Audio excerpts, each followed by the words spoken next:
Right, here we go. Let's get this sorted.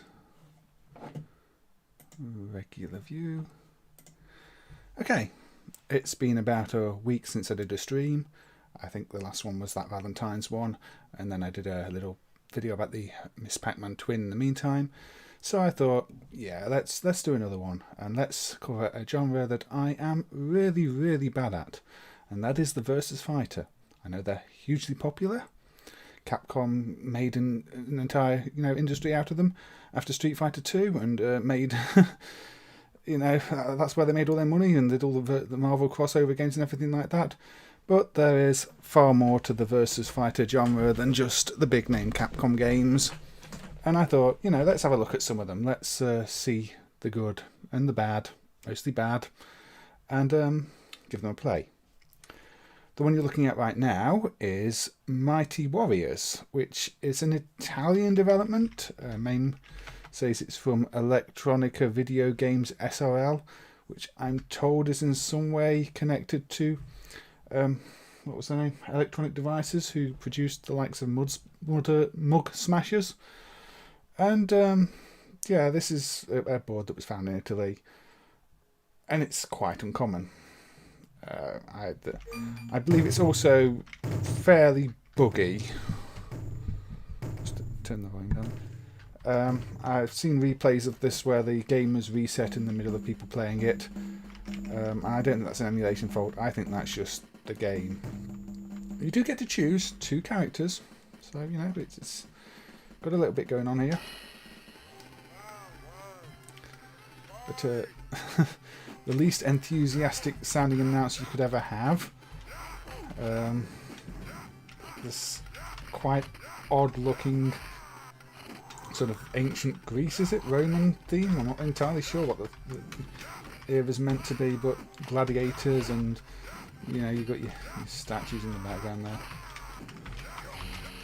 But as you can see, the computer can change character. I don't know how you change characters. I'm sure there must be a way, because they've got both in there. It's just 3 buttons as far as I know. Oh, there we go. I think you have to press all the buttons at once. You can swap your character. So it's like a little tag system, isn't it? It calls it mutant at the bottom. I guess that's the number of times you can swap. It's not one I've spent a huge amount of time playing. Hey, Bertman.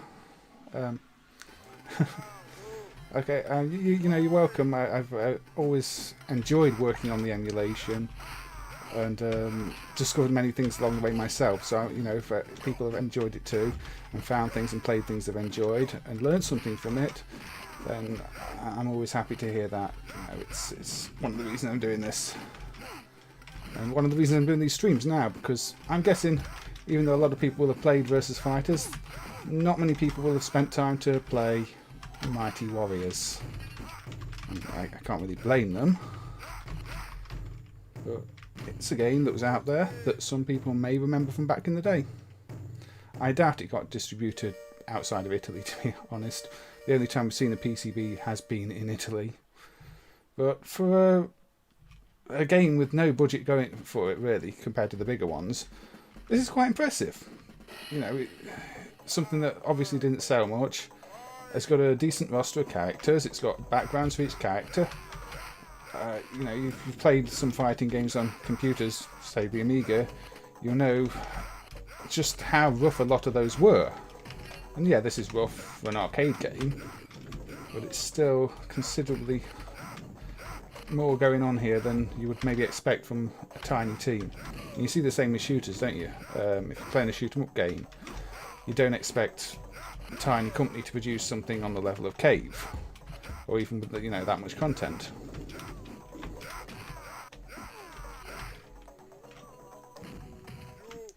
Yeah, I think if you wanted to know all the moves in this game, you would probably have to reverse it from the code, because I don't think you can find a document or a flyer. I mean, maybe some of the moves can't be done. I don't know. All I can try is the common Street Fighter sort of half circles, quarter circles, back forwards, and all that stuff. If you saw the Master's Fury dumped recently. People have been trying to work it out what all the moves are in that, and not all of them have been figured out yet. And again, I doubt there's going to be any information out there on it unless people figure it out. So unless people play the games, they remain a mystery. And I lost. But there you go. Have you still got enough teeth to eat today? That is your win quote. Continue. Oh, they've done the continues in the Roman numerals, so yeah. That's different. I can't remember another game doing continues with Roman numerals. If there is one, you know, let me know. But yeah, I mean, fighting games are huge in the arcades, aren't they? They're one of those genres that have, you know, become something people identify with arcades. Obviously, with Street Fighter 2, that happened in the 90s, but more recently, I have seen it with the fighting games on emulators and shoot 'em ups on emulators. The scenes around becoming even bigger, and people are looking beyond the basic ones, because I think people have played the Capcom ones to death and go, so what else was there? Do any of these play? Are any of these competitive games? And I don't know. I'm not good enough at them to tell you, but I can have a little bit of enjoyment from them. Good af here. Hey Mass Ninja, how are things in Spain? I mean, a lot of people will build two-player cabinets as well, won't they? And so naturally people are going to go, oh, let's play some fighting games against somebody on my nice new shiny two-player cabinet. And I think with there being so few local multiplayer games as well these days, people are looking more at emulators and older games for that. Oh, I think I'm being caught out by the YouTube filter there, but I'll let that one through. There we go.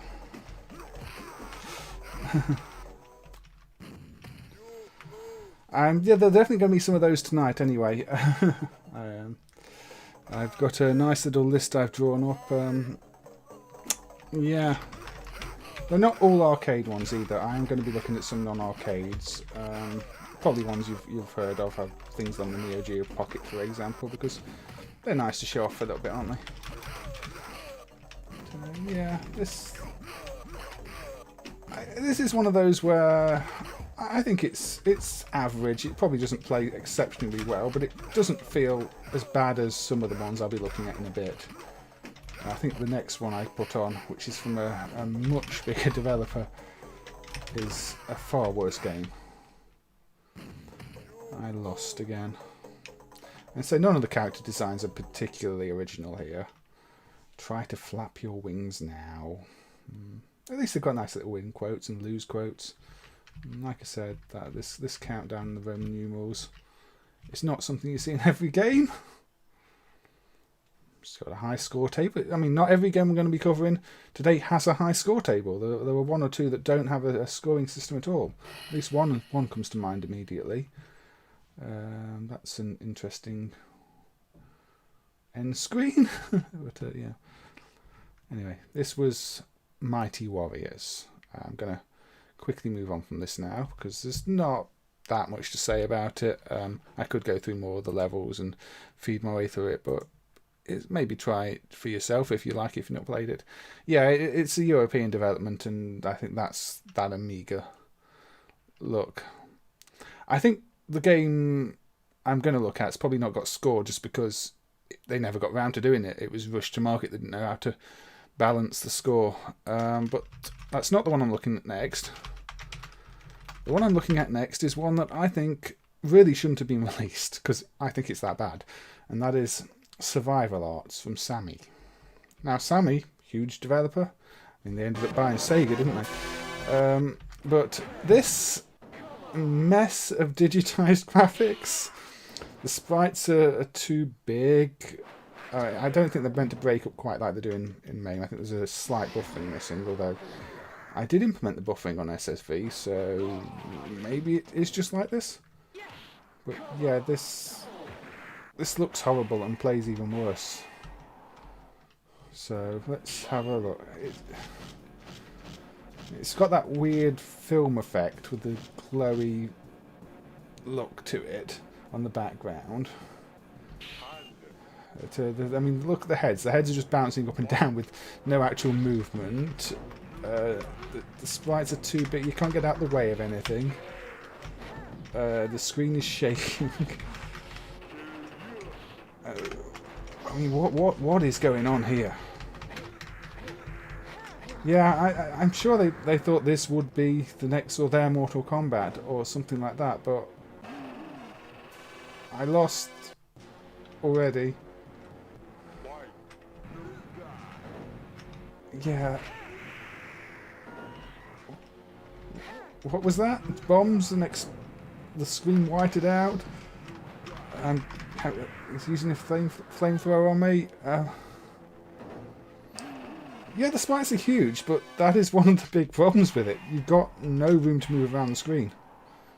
You can't seem to avoid anything. You know, you get attack on you as soon as you start.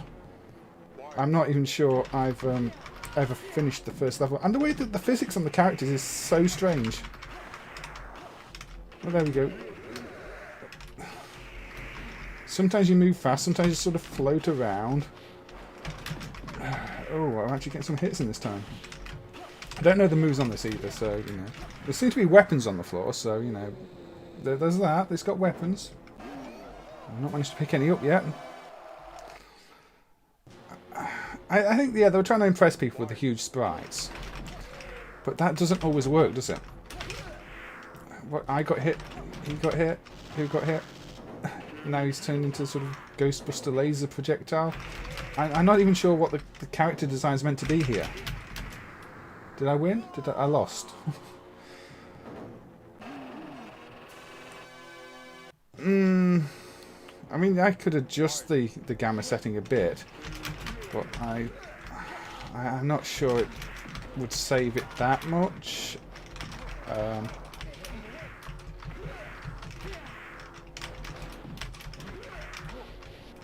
It doesn't feel right to me. It doesn't seem like it plays well. I'm guessing have you played it on real hardware then, Johnny, or have you just played it on an emulator with a CRT?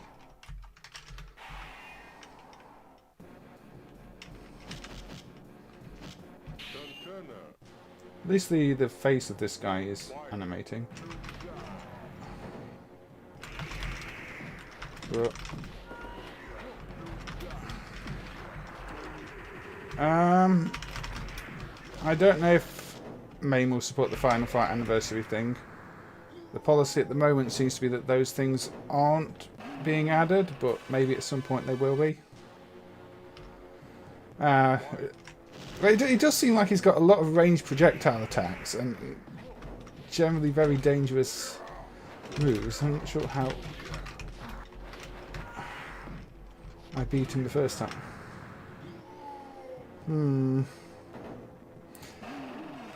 But no, I'm sure I have beaten him at some point. Let's see. Difficulty, easy. Damage level, high. Fatal damage. This, I don't know. Let's put it on easy and see what happens.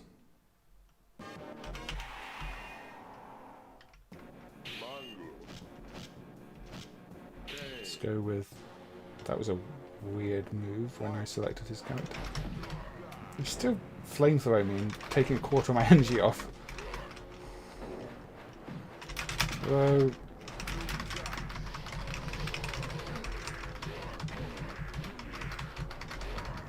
And still lost. Do you think they spent all the time working on one character and then just forgot about the rest of them when they realised the game was a bit of a mess? Like I say, I'll always say I don't understand how this came to market, but something like Tattoo Assassins that is cheesy but still playable didn't. The background is very apocalyptic, isn't it? I think the background probably fits the character. Didn't even get hit in. Yeah. Well, easy's not getting me anywhere, is it? I just want to go through different characters at the moment. I could just pick Mongo as well, I guess, and try and spam. What? This spinning move doesn't last long at all. If you don't time that right, it's not hitting anybody. Yeah, it is very like Terminator, isn't it? The little drones flying around in the air as well.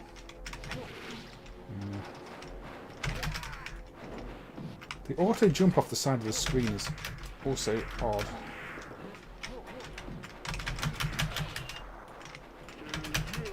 You don't fit on the screen. The screen doesn't scroll up high enough with you, so you end up off the top of the screen. Well, I beat him this time. Can I get another round in? Can I get to actually the second match in this game? I think if I can, I will call that an achievement for this one. What was the white out for? Is that something going on in the background? Is that a move he's done? Is it an emulation fault? I'm just gonna... Ooh. Okay, I won with a throw. P1 survived. Survived the round or survived the game? Okay, now we have Kane, who's changed a lot since his wrestling days. The scrolling is really jolty as well. That's one of the off-putting things with this.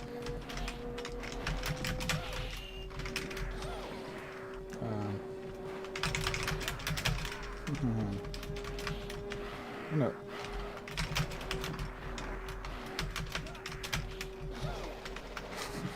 I know the shading around the projectile there is just looks like a cheap effect done in a paint program, like you do in Deluxe Paint back in the day. Doesn't really fit with the rest of the art.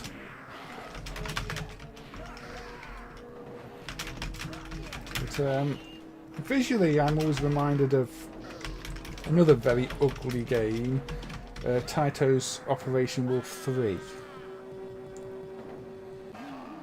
I think Bobby Tribble was the one who did Unnamed, but yeah, it's not really had any updates for a long time.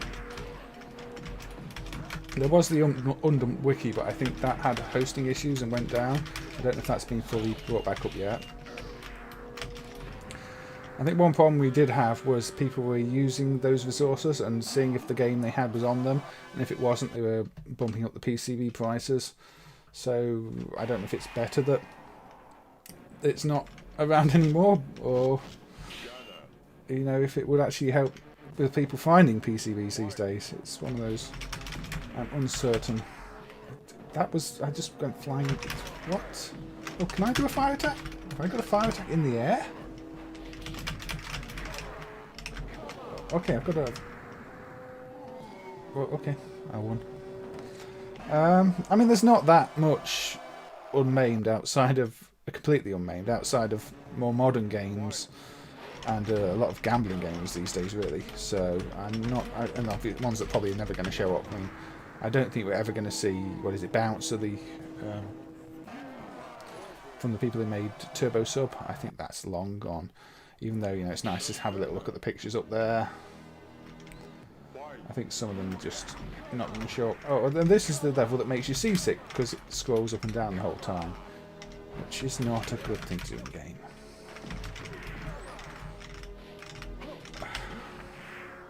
How have I ended up in a submarine on a boat anyway?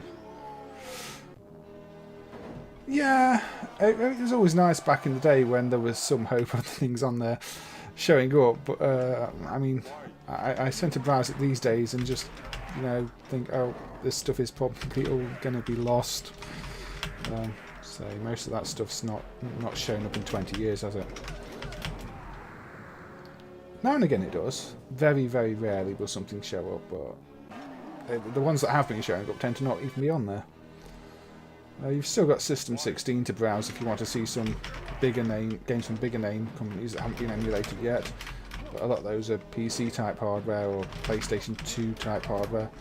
Somebody was showing the insides of a Pac-Man Battle Royale the other day, which is one of the PS2 base boards. It looks very complex in there.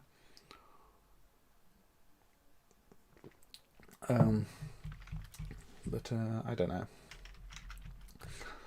I think there's think it's Hardcore Gaming. You've got an article on Korean games as well. And there are quite a few on there that still aren't dumped, including some SemiCom ones, surprisingly, that haven't shown up. There's a SemiCom Puzzle Bubble ripoff that's not Cookie and BB. I think it's called R&B or something like that. That's still not shown up. But there are resources with screenshots, and so the undumped wiki did have quite a lot of scans from material.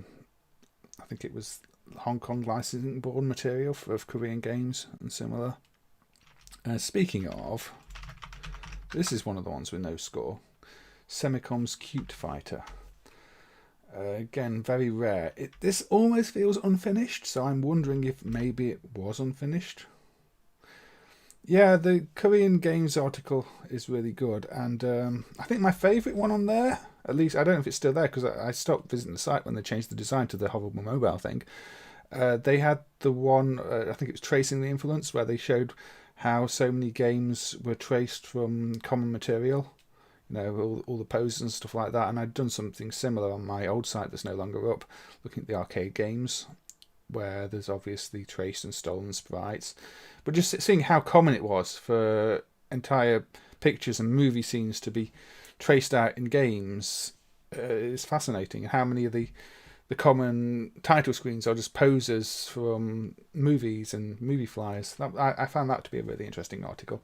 But yeah, this has no scoring system. This is the sequel, really, to an earlier SemiCom game, SD Fighter. But it seems even the sound design feels sort of half finished on it. There's not much going on, and the difficulty balance on this is normal, where it's all over the place. There's one character, I think, on this that's really easy to play, and the others not so much. I do like that crane scene there, picking the character. But, you can also tell this one was released around the time of the Japan-Korea World Cup, because there's a character with footballs and football stadium level, which, they're a little bit obsessed with that. You've got 98 in the background there. For some reason, I don't know why that's 98 in the background. Was it 98? I can't remember now. But they were obviously promoting that at this time. I think it was a bit later than that, but I can't remember. I'm not that big into the whole football thing. But I know when the World Cup stuff happened over there, you got hacks like the Snow Brothers Ball Boy hack. You got also everybody going crazy for it.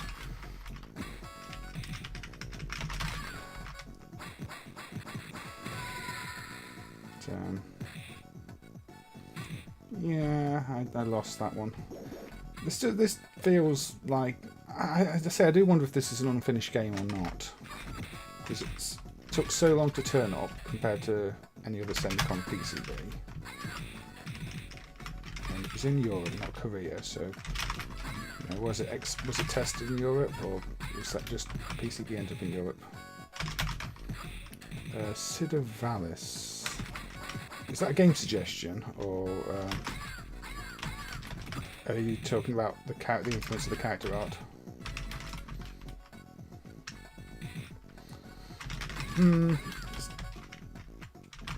I mean, it's got an appeal to it, but the lack of a scoring system I do find disappointing. I like the backgrounds, I like the character and the animation. Right, the big heads. Did you see I was looking at the Airwalker prototype on a video? Not commentary video, but just a video the other day. That's got a big heads mode and service mode. But I think that's more influenced by the fact that NBA Jam had the big heads mode, and Data East was going, oh, what does a basketball game need? A big heads mode, definitely a big heads mode. Although back then I think quite a few sports games had big heads modes, didn't they? I think you could do it in FIFA at the time. I don't think any new FIFA's got anything like that.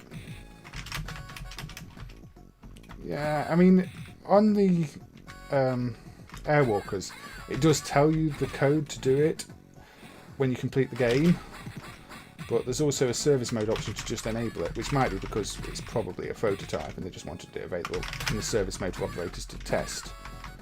because it does tell you the code even when the mode's already enabled. And unfortunately, no, you don't get super big heads or anything like that. It just doesn't do anything if the mode's already enabled. Well, I hope people are enjoying me lose at fighting games, because there will be more losing at the fighting games to come. But this is one that I did work on the emulation of, like most of the SemiCom games. It's an interesting pose. It's protected, so there's an MCU, which is a bunch of... Well, in the case of these 68220 based ones, it sends the code out through a port, so the main processor reads it byte at a time and puts it all in RAM, and then it decrypts that code using the checksum of the main program ROM, which is unusual, but it means that if you change the main program ROM, then the code it copied from the MCU doesn't decrypt properly and the game doesn't run. But once you know that, it's all pretty easy to get the code out of it, and I think several of them were decapped, so now we're actually running the MCU with the code inserted. And yeah, well, pretty much all SemiCom games have the MCU protection like that, or just dumping code in memory. And once you know that's all they're doing, and it's not interacting with the game in any other way than providing code on startup, it was always pretty easy to extract the code and get the games running. Although it does mean for every SemiCom game that's not Hyperstone based, that code does need extracting.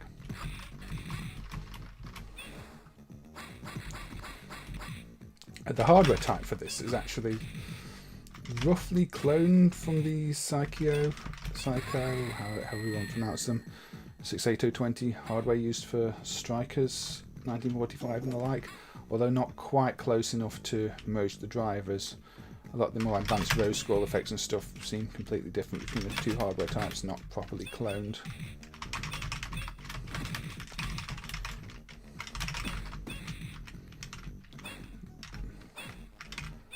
I meant to avoid projectiles on the first level.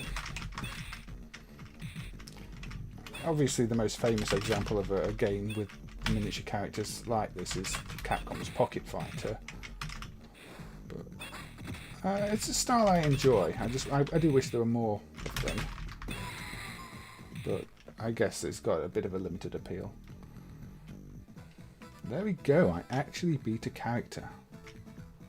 And I get the mirror match on a little bridge. The backgrounds are a little static. But again, low budget game. It's not the worst game SemiCom put out on this hardware. The Gaia Last Choice of Earth shooter, or at least the dumped version, is really bad, because it's a vertical game. For some reason they decided to then convert it to horizontal and add scrolling for the playfield area, so you're shooting things off screen half the time, and it's all very confusing. Yeah, the Neo Geo Pocket games do have that look, intentionally, due to being scaled down to the Neo Geo Pocket. It's one of the reasons I was going to look at some of them later, actually.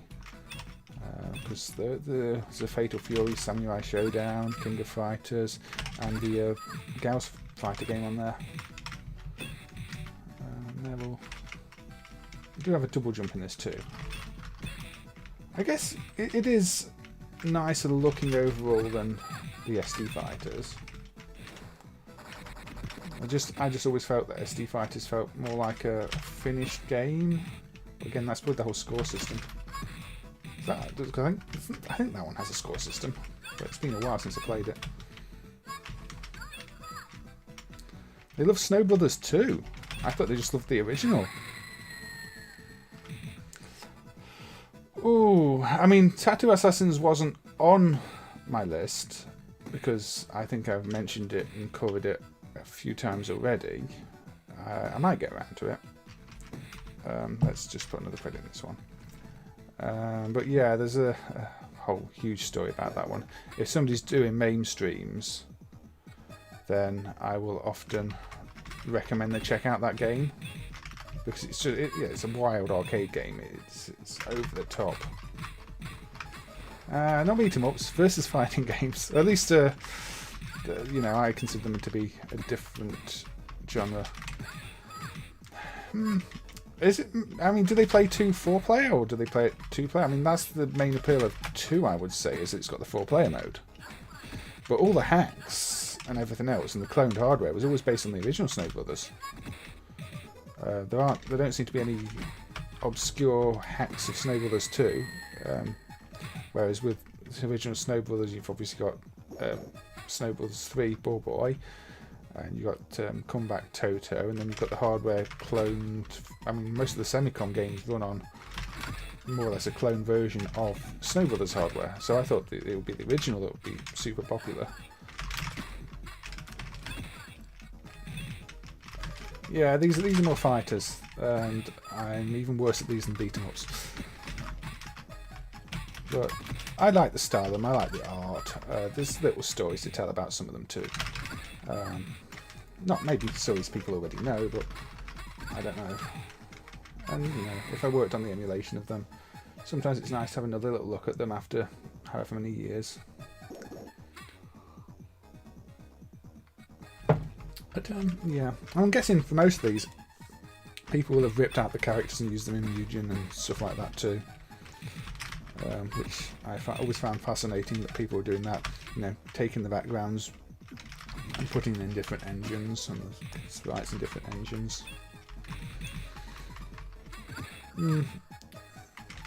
Well, I think it was mentioned earlier that yeah, they're a big part of the arcade scene, weren't they?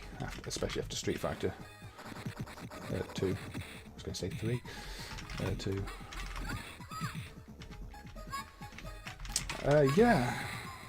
Spectral versus Generation was on the list of things to look at today. I find that one to be an interesting one because there's the 2 very different versions. The PCB version, which is a much older version of the code, and the cartridge one, which was version 2.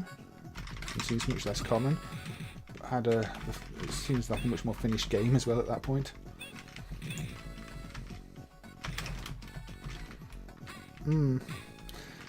IGS are a very strange company because clearly they weren't a high budget developer, and then suddenly they just put out a bunch of, well, very high budget looking games. I'm not sure Martial Masters plays that well as a single player game at least, but it does look good. The animation is you know, first class. So this is Cute Fighters by SemiCom, and I'm doing badly at it. If we just bring the attract mode up, that's the level we're seeing. You can tell the intro is very Capcom inspired. There's a level we hadn't seen playing yet. Again, a very industrial level. There's the state there, 2002. That was the World Cup Korea date. That's what I thought it was actually. 98 was France, wasn't it?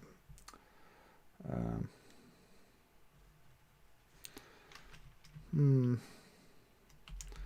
mean, yeah, Spectral vs. Generation wasn't developed by IGS, but it was on IGS hardware.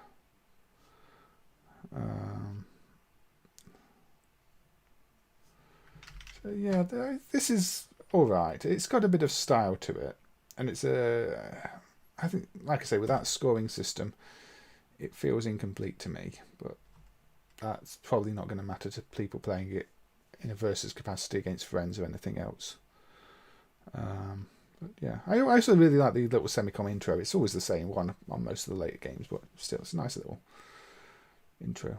I'd say SemiCom probably my favourite of the Korean developers. Right, now I'm going to look at briefly a Neo Geo title.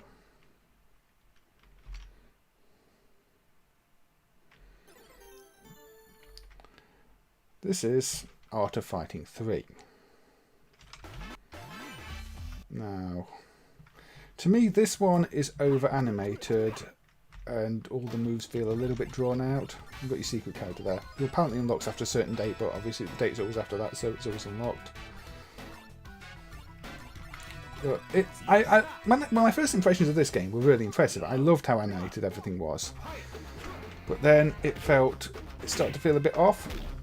If you look at how big the characters are as well, it's not as huge as Survival Art, but zoomed fully in, they're really big characters.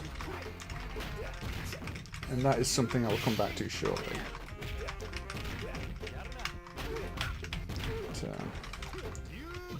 But yeah, I did play a lot of this one. I think, well, back when it was freshly emulated, sort of late 90s, early 2000s. I can't remember exactly now, but you know, it's been a long time. It's got style, it looks good, and it just had nice animations. You can't really say that it's horribly animated, but sometimes it just feels very sticky and slow. It moves like this, you can't move for a second afterwards, a second before. But it's nothing like the first two Art of Fighting games either. The first two Art of Fighting games look so different to this. Hey, Orgite Soul, how you doing? Yeah, I mean, I guess, yeah, Art of Fighting itself is quite slow paced, but visually it was also very different to this. I mean, the original Art of Fighting, you don't even get to choose that many characters, do you? I think you just get the choice of 2 in single player mode. And then Art of Fighting 2 is, well, it's tough. I think Art of Fighting 2 is one of those where even if I put it on difficulty 1, I never complete the first stage. You have to know how to play the game. But anyway, it's memorable as a Neo Geo game. There's a lot of them that sort of just blur into one to me. This one I will always remember as being a bit different. But then this was the final Art of Fighting game, wasn't it? I don't think they did anything else with the series.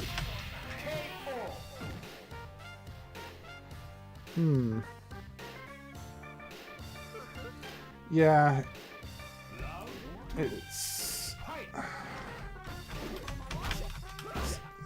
I don't know. I think if they continued making it exactly like Art of Fighting 2, it would have been a complete failure, because Art of Fighting 2 was looking a bit dated, and they had to sort of rejuvenate things a little. Yeah. The Hyper 64 didn't get any Art of Fighting games. I'm surprised actually. Maybe that would have been a good opportunity to try rebooting the series, would be on the Hyper 64, but they went with Fatal Fury instead. And Fatal Fury was maybe not the best fit for the Hyper 64. I don't know. I don't think the Hyper 64 Fatal Fury game's bad, but it doesn't feel that much like a Fatal Fury game to me.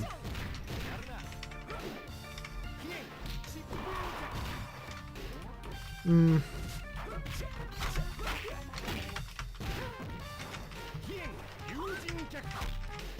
mean, I think some of the characters are in common, aren't they? It was an entirely new roster. I can't tell you for sure. Anyway, what I actually want to talk about with this one is not so much that. It's this.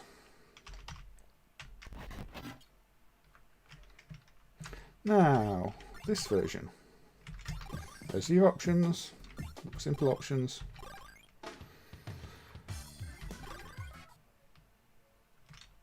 It's actually got a loading screen with the actual characters on, which is nice to see. But the characters are smaller, aren't they? It's actually always using smaller, less detailed characters on the Neo CD. It does zoom in and out a bit, I think, but not to the same extent, and not with the highest resolution of the characters. So I think this is one of the few games on the Neo CD where there is a noticeable compromise in what they've done with the game. I think they've actually dropped the highest resolution versions of the characters, either, well, probably for memory reasons because there's so many frames of animation on them, and also probably for load time reasons because the CD drive is so slow.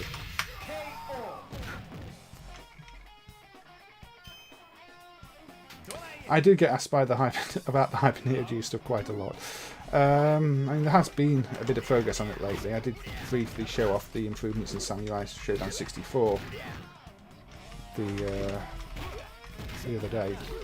The loading times were too long on the Neo CD as it was. It really ruins the system. You know, you can be waiting a minute or two between scenes just for it to load. It's as bad as the Hyperscan. Although luckily it's not, you're not spending time loading for 2 minutes just to view a terrible FMV on the Neo CD. They were wiser than to do that. I do like the little flip-do-backwards there. Yeah, you get the CD soundtrack on this, which is obviously nice, but you don't get the full resolution graphics, and I don't know if I prefer that. Do I like this version more? See, I'm speeding up the loading there by pressing insert when it's at 1000% speed, because otherwise it just takes a long time. But yeah, the Neo CD could have done with a faster CD drive and everything else.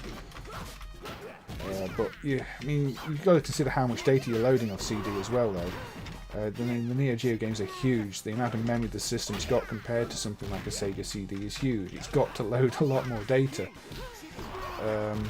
It's not the best conceived product in the world, although it still ended up being quite popular with its fan base.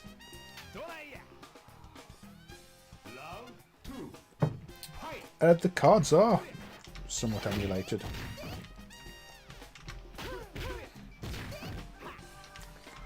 In fact, let me put that on there. That wasn't on my list, but it doesn't quite run at full speed either, I'll warn you that much. If I've got the... I might not have the stuff on local PC, I'll have to check. Which game was it? Marvel Heroes, you say? Some of these don't quite run correctly. I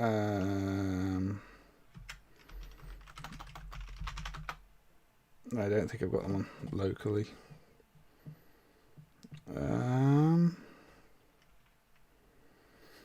No, the Hyperscan's going to have to wait. I've not transferred the CHDs from the external drive to test, unfortunately. I tend to keep them separate. But I will do Hyperscan on a future one. You can insert cards on it. They act in the file manager. They're software listed. I mean, each card file only contains a single byte, I think, which is the identification code. But if you insert them like you insert a floppy disk in a floppy disk-based system or a tape, when it asks you to scan them, you can insert them and then you can remove them again. And they do work and they do register. I think the wrestling game has a problem with some of the cards, but it also has a few other issues. There were probably CPU bugs because it's running off the S Plus core CPU, and it's the only thing that currently works at all on the S Plus core CPU. The other things using that CPU all... well, they might need internal ROMs dumping, I'm not sure, but they don't work yet. You've got things like the Jack's Big Buck Hunter game. Anyway, yeah, that was... I wanted to show Art of Fighting 3 there with the two different versions and the lack of sprite scaling. And here's another one where I'm going to be looking at two different versions. Yeah, they're all software listed of the cards.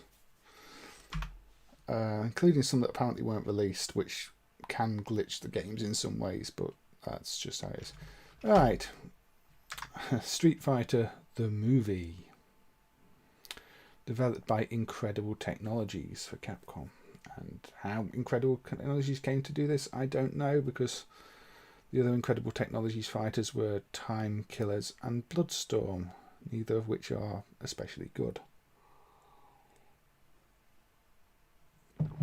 But there was this, and that is Chun-Li looking very angry. Yeah, the movie, the game.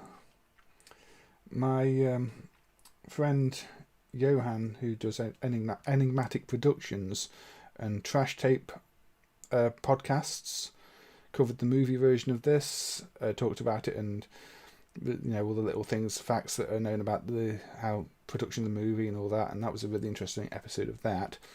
So if you look online for Enigmatic Productions, the Trash Tapes, you can have a listen to him having a talk about the actual movie. But this is the game. And we're back to digitized fighters. But I'm going to say, I don't actually mind this one. I don't like much that Incredible Technologies did. I don't think the digitized graphics actually look awful here. I don't think it's a patch on the original games, but this could have turned out much, much worse. And probably should have turned out much, much worse. Yeah, that's what that trash takes thing they do is about. Movies that are just so bad they're good. You know, they can enjoy them anyway. Look at things like, you know, the Wicker Man movie and go, oh dear, but it's still have to watch it. They do all sorts of other things too. I think they were looking at the Japanese Spider-Man.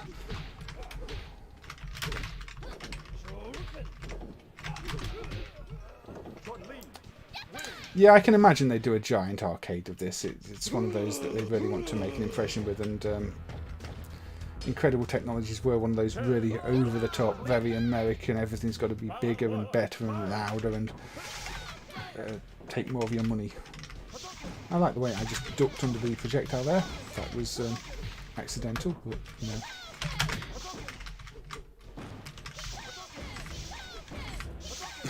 What are we doing? Just dragging. I'm absolutely useless at fighting games, as I've said already, but let's get rid of you, Chun-Li. Whoa. I mean, it's got that appeal, hasn't it? It's Street Fighter, it's a movie, it's got the movie stars people know. It doesn't have to be a good game.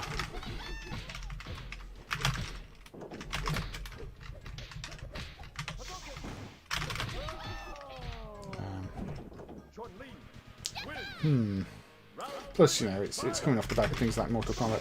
But thank you, Aaron. Much appreciated there. That'll buy me a couple of drinks or something.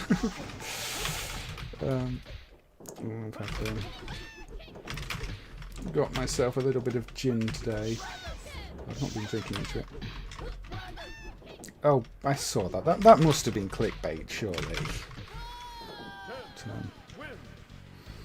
Yes, the drink for today is some gooseberry gin.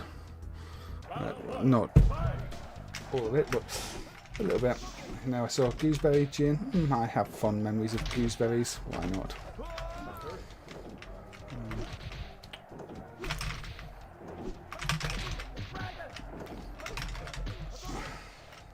See, I didn't know this existed. I never saw this back in the day.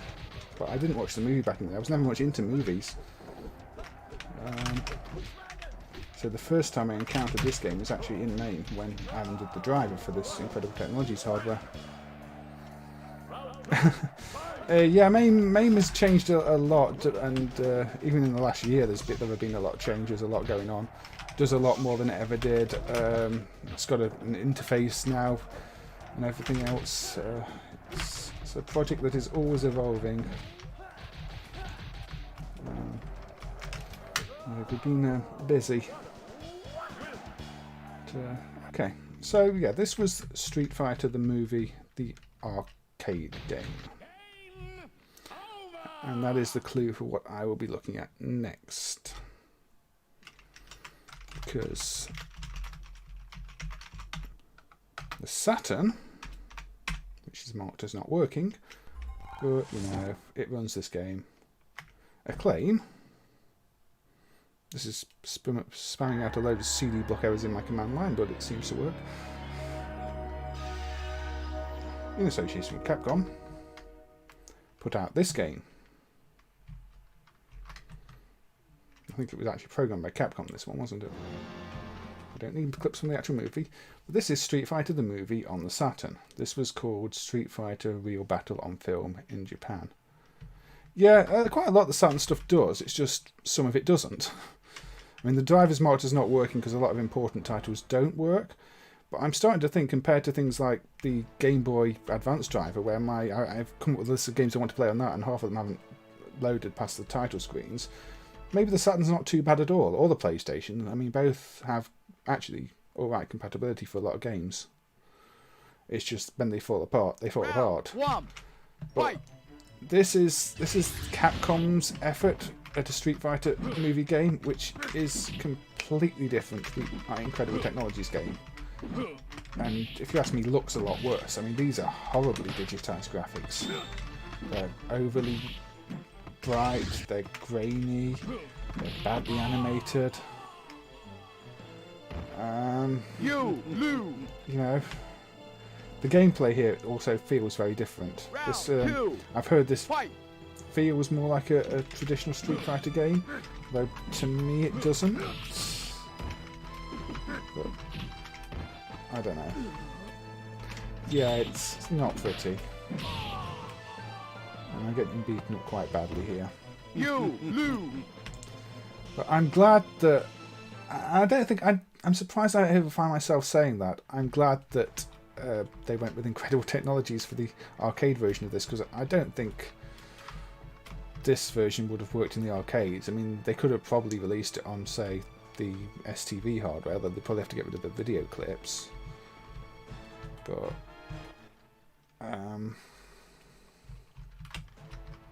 yeah, this is just not great. And we've got all this cutscene from the movie, and I mean, the presentation's good with all the movie stuff, but the actual sprite work's horrible. The backgrounds aren't bad. I mean, you know, I quite like the backgrounds, and you've got your parallax effect on the floor, like Street Fighter. I think the shadows might be a bit broken there. Again, the Saturn animation is not perfect. But this feels very sticky again to me in terms of the controls. Just probably have more buttons than I'm using too, because I forgot this is Saturn, so this has got a lot of buttons that you know, probably has the full Capcom 6 button setup, doesn't it? Yeah. It probably helps. Yes, I'm outboxing you.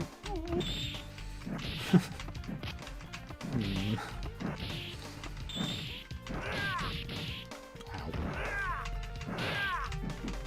There we go. I like the music as well. It's nothing special, but it's got a nice little background. It works as background music. The speech is clear enough.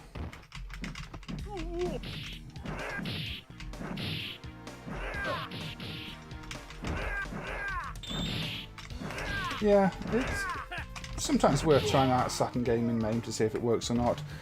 I would just say avoid the ones that run at the higher interlace resolutions and things like that, because they tend to get very, very slow.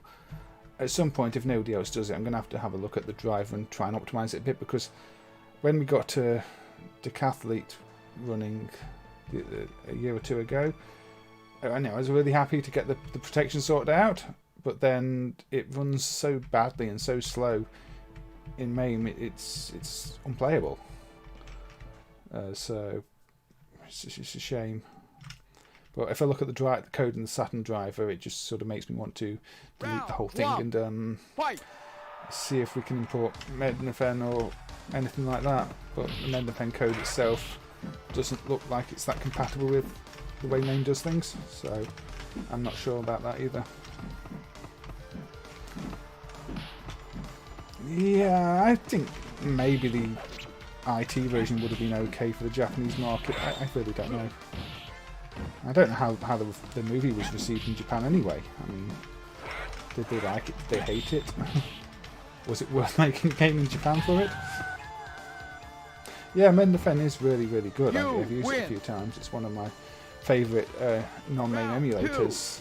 It does such a good job of things like the Saturn, and PlayStation, and PCFX. PCFX in MAME does nothing at the moment too. That's one we need to get on top of at some point. But that's, aside from one game, all really bad FMV games. I just wanted, for the single screen platform, I said I did want to play that Can Kick, whatever it's called, game, because that looked quite interesting, but our PCFX driver does nothing. Apart from the boot screen, there's no CD hookup.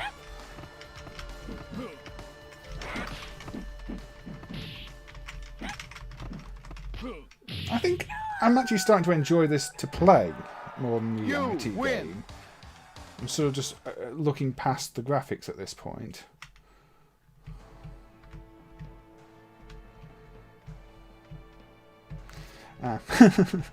So they didn't, for some reason, absolutely love Street Fighter the movie in a way that nowhere else did. Because I've heard stories like that about things in Japan before, where the rest of the world have gone, no, for some reason they've loved him.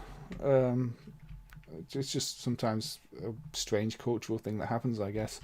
They see something in the movie that the rest of the world don't. Oh dear. You know what I said about the Saturn driver not being perfect? I think we have maybe an example of that right now. I'm not sure quite what's happened to the floor here. But there you go. Ah, okay. You are probably not the only Japanese speaker here then.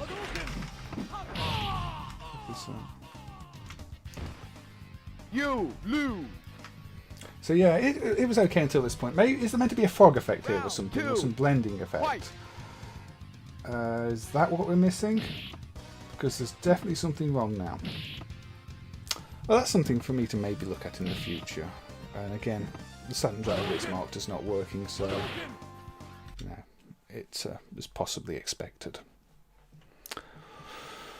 Ooh. Right. Now, trivia time. I'm not going to play this next game. I'm just going to go over a well-known little bit of trivia.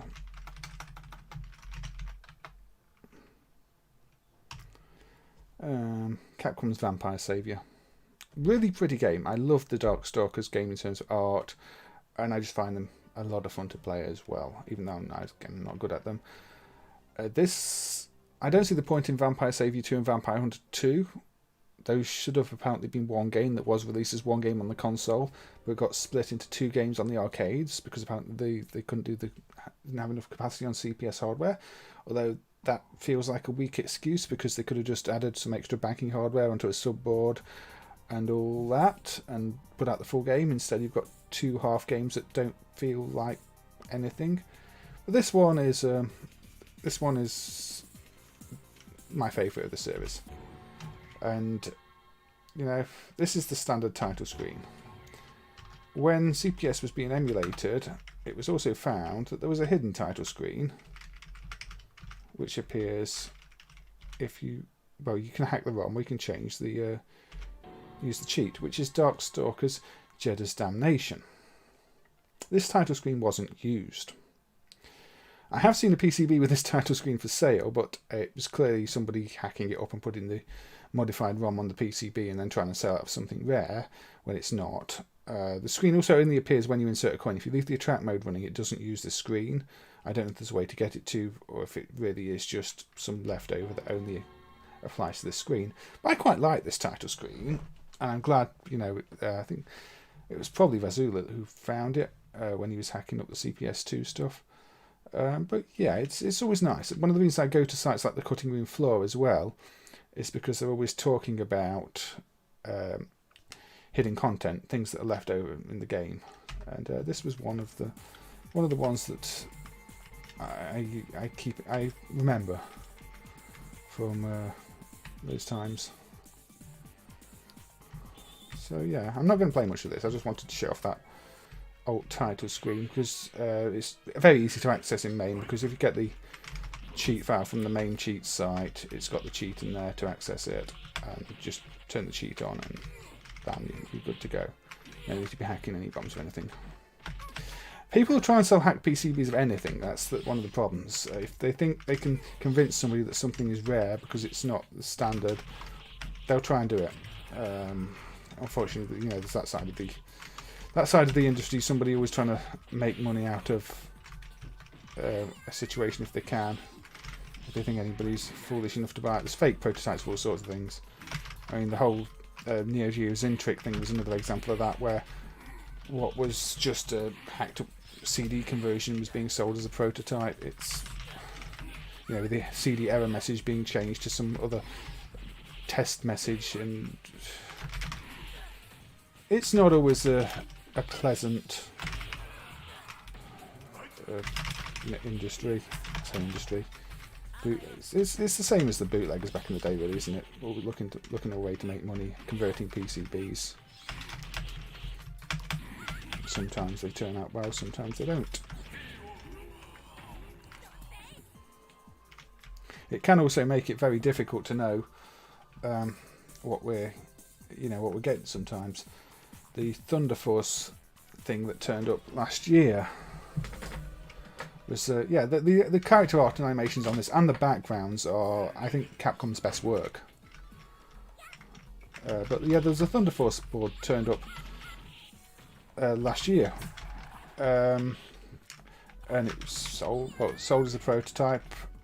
I think it might be a real prototype that somebody's converted lots of PCBs to run, because there's certain things about the code, such as the way it uses the test mode. I think the banking register's been broken.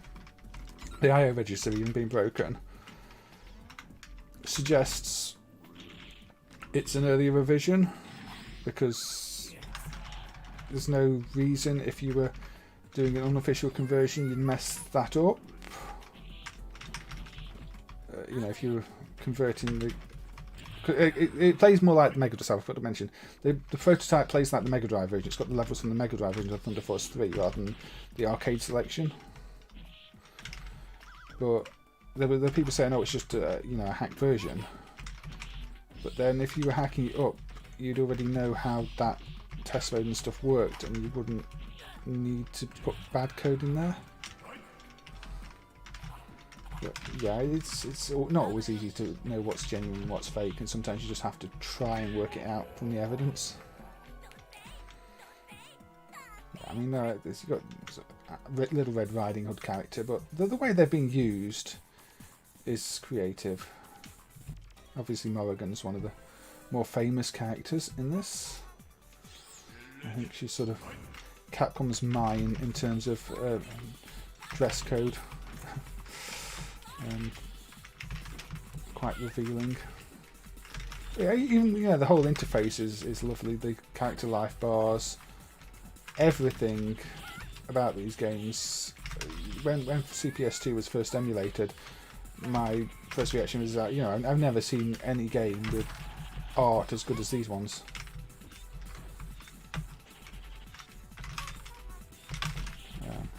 So it's just a shame that the Vampire Hunter 2 and Vampire Savior 2 are just so insignificant in terms of what they change.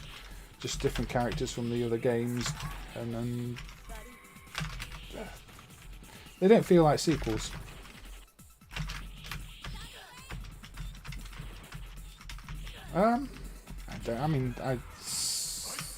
Primarily Little Red Riding Hood, but yeah, the dog does have that going on. It could just be a mix of different ideas. I don't remember Little Red Riding Hood having a gun.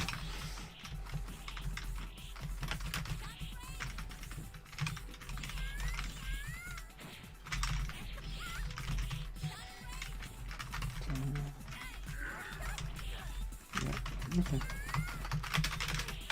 BB Hood apparently.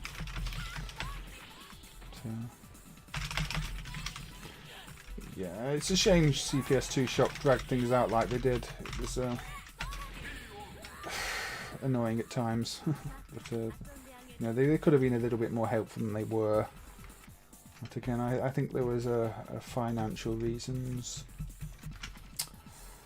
But now we've got everything emulated, all the decryption done properly, and all that is redundant.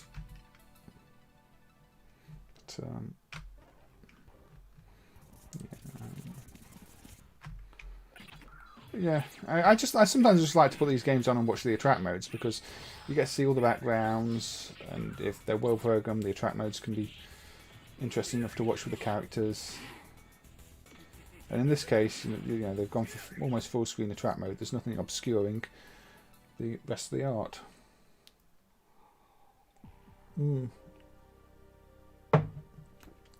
Yeah, Vampire Savior. I say if you look at Vampire Savior 2 briefly,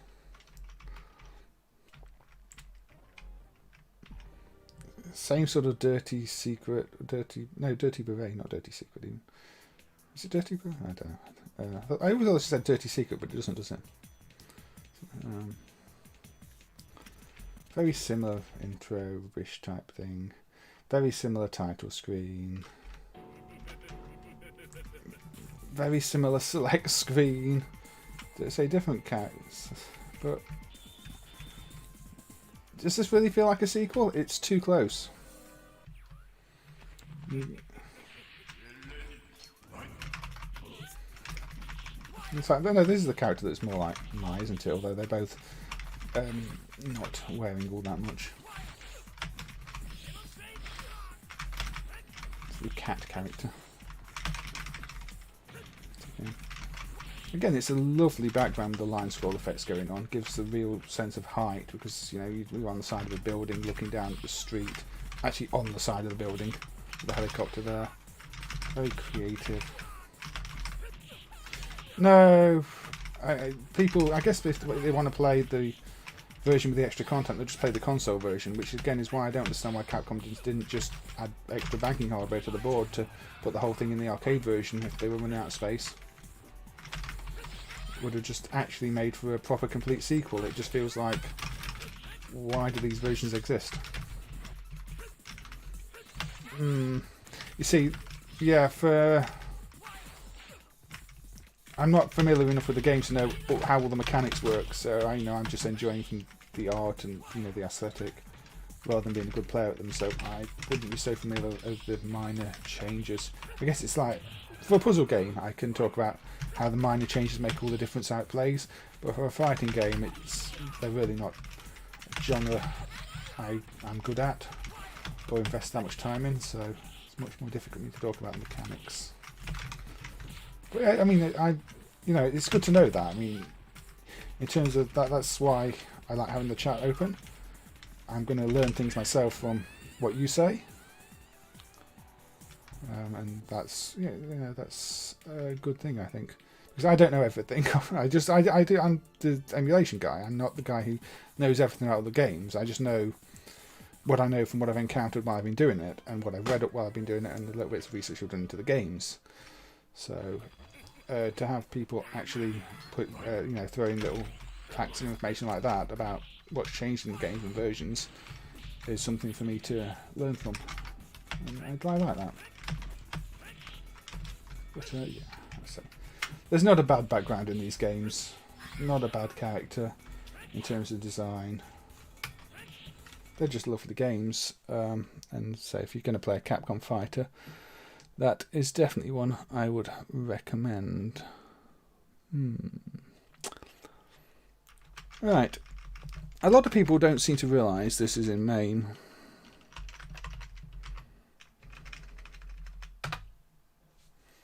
And I can't really demonstrate this properly. Kizuna Encounter. Yeah, I'm from the UK. Now, for a long time, people thought this version of Kizuna Encounter was some super rare prototype cartridge that was never going to show up. It's the 4-way battle version of Kizuna Encounter. That means it has support for 4 players. Now, in reality, it just needs the right BIOS and the 4-player adapter connected to the system, and you get the 4-player battle version with a regular Kizuna Encounter cartridge. What that does is it means for each side you get this option. You get 1-player play or 2-player play, but you can, 1-player play is just a normal version like that. But then if you insert more coins, you get the option to, sorry, I'm doing this one. You get the option to, you get this option on both sides, so you get 2-player play, you get 2-player play. So now, the game is in 4-player mode. So, I'm having to use the 2nd player to choose this character, and the 3rd player to choose this character. And I don't even have the 4-player controls mapped, so we just have to have that character. I've not synced the shader folder at the moment, so I imagine if I enable the shaders right now, it will break. I'm going to sync all that stuff up for the actual next release. which should be the coming Wednesday. But yeah, player 1 now plays this character. If I tag, this player is player 2. You have to use the actual player 2 inputs that aren't those inputs, those inputs. So you can actually play the game with 4 players. Yeah, this is the only game that works with a 4-player adapter. It's just a special edition type thing. I don't think I've ever seen anybody actually play it either. But you can play just 2 players versus computer as well. You know. So again, this uses the player 3 controls for the second player in this case. Not sure what. Again, the computer is just normal, so now I've got 2 human players as a tag team versus the computer. So again, I control this player with the first set of keys as normal against the computer. But if I tag in, this player has to use the second set of keys or pad or controller, whatever you've got connected. So you know you can play with a friend, tagging and play co-op against the computer that way. You don't. MAME is already set up to set up the right BIOS. If you just run the Kizuna 4P set, all the BIOS option is set to use that BIOS and only that BIOS, and it's set to have the extra controls so you can map them in the control menu. It's basically because it was a unique cabinet setup like that with the adapter, with the custom BIOS, you know, with the specific BIOS. Not custom BIOS, it's a standard BIOS, but it has to be a specific one.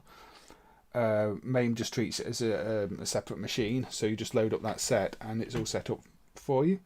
You just got to map all the inputs. But yeah, if you've got 4 control pads and 3 friends around, you can play it as a 4-player game or a 2-player game. If you just want to do the 2-player mode against the computer, you're just going to make sure you know player 1 and player 3 are the players you use, because that's how it's. Pardon me. That's how it works, because the extra 2 players are considered to be player 3 and player 4. But yeah, I'm surprised that seemed to slip under the radar when it was added, and it was also. I'm going to go backwards a little bit and have a look at the prequel. The prequel was Savage Rain, and this is one of those interesting cases where both games do share some graphics ROMs, even though they're very different games. But this is an SNK game, a Neo Geo game. I don't really feel gets as much attention as it should. I really like this one, and it always stands out as a bit different. In some of the stages, the backgrounds play a bigger role than in most fighting games. I don't think this is so much of one of those stages, unfortunately. It's giving me. Oh, but no, it is. There you go. You see, you on the lines up there. But yeah, you can interact with the different parts of the scenery, and there aren't all that many games that offer that. I can't remember how you get it there, though, unfortunately.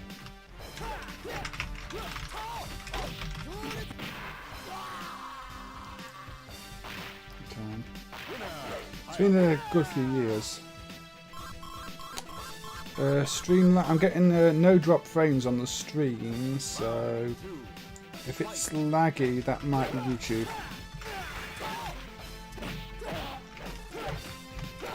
That's how you get on. Yeah, it's multiple buttons to get on the scene, and that's it. I always forget the games where you press multiple buttons at once and you get that special news, but there you go. So you can hang on to the ceiling. I mean, if you play the Fatal Fury games with the multiple planes, I guess it's similar in the sense you can move between one plane and another. In this case, you can move between the ground and the ceiling. But it just makes the environment seem like so much more than just backgrounds. And in so many fighting games, they're just there. They have no purpose. Maybe you'll see a few objects break in the background from time to time. Some of them, you know, you'll move from one part of the arena to another if you break the floor, which is a nice effect. Well, you know, this one seems like a solid, well-presented game with that element of interaction with the backgrounds. And as such, it's one I always enjoyed. Again, I think I like the art style on it. like the characters. Interesting. I didn't know that. So, I mean, I think it got some home ports in Japan more so than it did here, didn't it? And here it almost is like Fatal Fury within the planes, but they're a bit further away.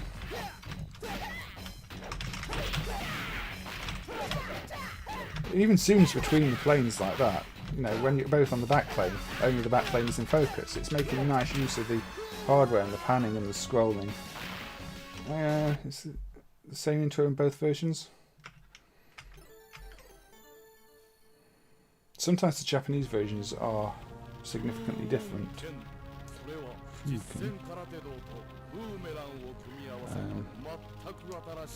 mean, Matru Melee I was going to look at later maybe, if I get around to it, because if you run that with the Japanese BIOS you get so much more content in terms of the music and everything, and the stages. It feels like, I don't know why they strip so much out of the non-Japanese version, and you might not get around to that. There we go. So this is a meme in Japan. Again, learning something all the time. Yeah, Savage Rain. And again, a very nice title screen. Very artistic. But, not one I hear that many people talk about. But definitely a Neo Geo game I've enjoyed. Right, let's have a look at not a Neo Geo game that is really like a Neo Geo game. Another one I emulated. After extracting the internal protection data with Peter and the like. This is the King of Fighters 98 Ultimate Match Hero from 2009, which is a reissue of King of Fighters 98 tweaked and everything else on PGM2 hardware. And this one always fascinates me because when PGM came out, it was like, you know, the IGS, the little guy, trying to compete with SNK and do something like the Neo Geo and all that.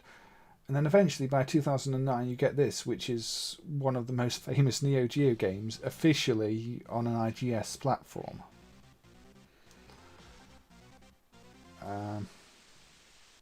Yeah. I mean, when they first came up with PGM, this must have been their dream to have a King of Fighters game or similar on their platform. And then you get this, which is a King of Fighters game on one of their platforms. I guess, yeah, it's not my favourite PGM game or PGM2 game, but it must be, you know, a pinnacle for them and the people involved at IGS. Sound is a bit low on this. That's just the PGM emulation. It's mostly MP3 streams or MP2 streams, MPEG streams. There's all the music's MPEG streams. The sound ROMs on this are huge amounts of data compared to the original. It's not efficient in that sense. This also is one of those where it's got this hero thing on the title, and it's so bootleggy. I mean, you saw those Neo Geo games where they put Super Plus, Hero X, and everything else on the title screen. And then it's an official thing that happens in this PGM game. You know, you've got people saying, is this a bootleg? Is this a hack? Is this something weird? No, this is an official game. And it's just bizarre. It's also one of those. There are no cheat codes for the bosses or anything else in this. You've only got the characters that you're meant to have. And everybody's always asking me, you know, how do you enable the bosses? What's the cheat code for the bosses? I've got this cheat code for a console where you put as the bosses. It doesn't work. And it doesn't look like you can play as the bosses. Even if you use the MAME cheats, there don't seem to be any way to play as the bosses. I don't think they've put that in this version. So, it's just not going to happen. Also, this version, I seem to remember, is quite tough. And I just get beat up really badly, very quickly. I think I even put it on easy mode, and it's probably not going to be any easier. It's a version of KOF 98 for people who know KOF and rebalance for tournaments and everything else. And if you don't know KOF in the first place, well, then you're not going to play well. But say it's mostly fascinating to me because it's on a non-SNK platform like this, and not only a non-SNK platform, but you know, IGS's platform. which when PGM first came out originally, you would have never thought would happen.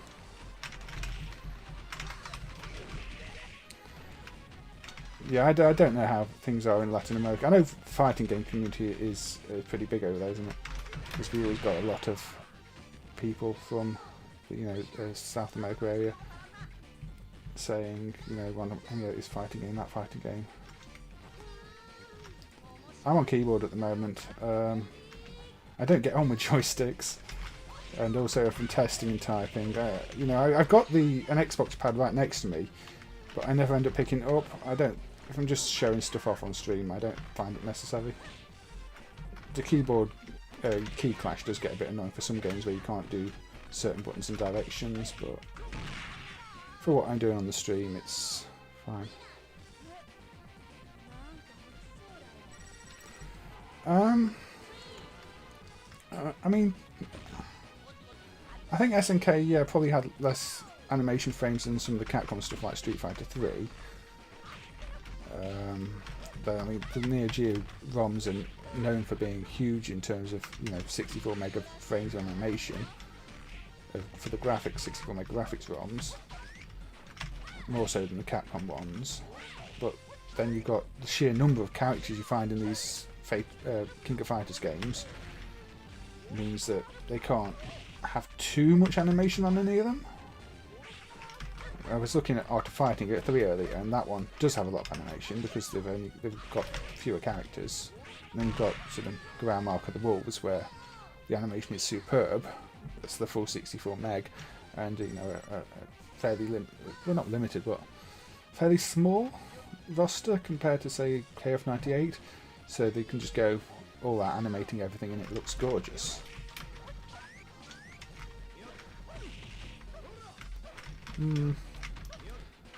I've never got on with joysticks anyway. Even back when I had computers, I preferred the keyboard.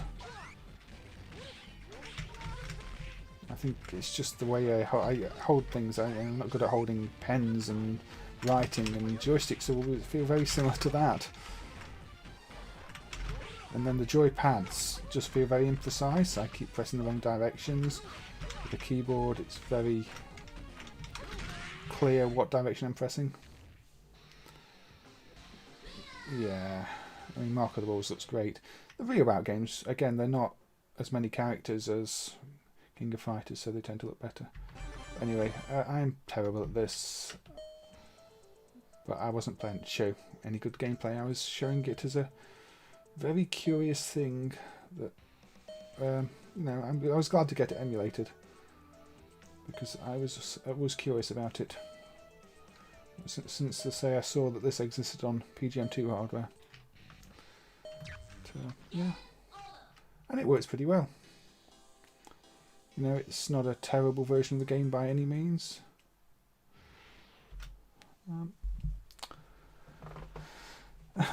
Yeah, there are a few devs have dropped by. Hap's been in here a few times under his YouTube name. I think R. Belmont has commented under his Mess Driver's name. So yeah, there are a few drop by. I see some devs on other streams as well, non-main ones. So the devs are lurking or around, or sometimes joining in the chat. It's all good.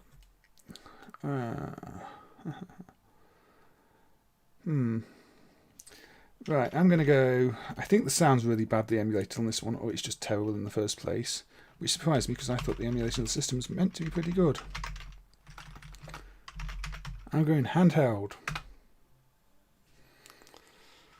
Oh, yeah, Firehawk as well, there you go. I don't know, I don't really expect the TV devs interested in just seeing some games running and me, because to me most of the devs are more interested in developing, and I'm just sort of doing the PR, talking to people, playing games.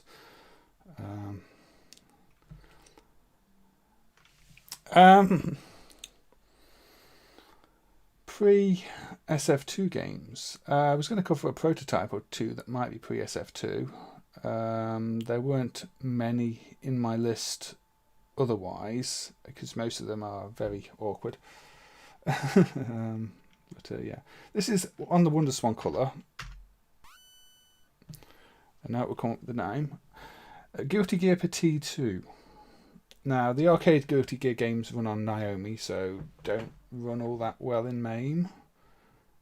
They're probably some of the more realistic targets to get running if we improve the Naomi, because when I was doing the hacks a few weeks ago, digging up my old sources, they are the ones that were very close to 100% once the video was put on a separate thread. But at the same time, they were still very much imperfect, and the hack made far more things run badly and crash, so I didn't submit it. But there was this little handheld version for the Wonderswan colour. Switch just got S&G versus Capcom. NGP, most games seem to run, one or two don't. It's got the annoying awkward thing of having to press the on and off switch, and if you don't press the on off switch at the end, you end up having to reset the all the time and date things. But yeah, the sound on this seems to be especially bad, and I thought Wonderswan emulation was actually good, so, but I'm not sure what's going on. It's just kind of. I'm sure it's not meant to sound like this.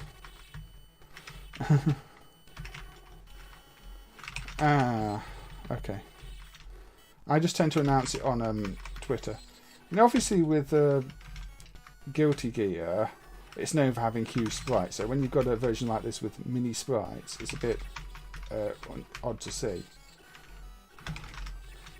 But I'm always fascinated by how fighting games get converted to handhelds, because you've not even really got enough buttons to do most of them justice. I mean, Wonderswan, you've got your up, down, left, right. You've got your other D-pad for rotated games, but those keys don't do anything in this game. So you've just got two buttons really. So everything's got to be adapted to work with two buttons, and that means changing how all the moves work and how all the game plays.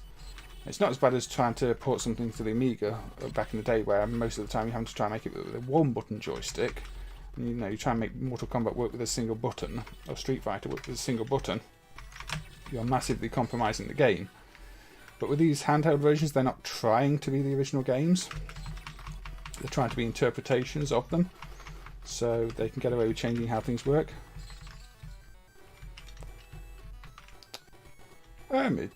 I mean, there were a lot of women in gaming and game development, so that's not an unlikely thing. I've got Battle Fantasia on the shelf up there actually somewhere for the PlayStation. Yeah, I think I can. It's on the top there. I can see it from here. I'm not going to grab it, but it's right up there. Probably just a bit off shot. I mean, Battle Fantasia is a little bit ugly though. It's got all the 3D models, hasn't it? And it doesn't look that great. Yeah, it seemed to play alright. I thought it looked quite ugly. I'd preferred a proper 2D game like the other Arc System Works ones. Although I'm not sure the PlayStation 3 was the best system for fighters. It always felt a bit laggy. And I've got one of the Guilty Gear games that doesn't feel responsive at all. And also has there's a huge update every time if you install it again. I'm not sure what was going on with that one. But, yeah, Battle Fantasia I had a little bit of fun with, but since I'm no good at fighting games and had nobody to play it against, and was just looking at it from an artistic point of view, I'm not sure. It's memorable for having the different style to the others.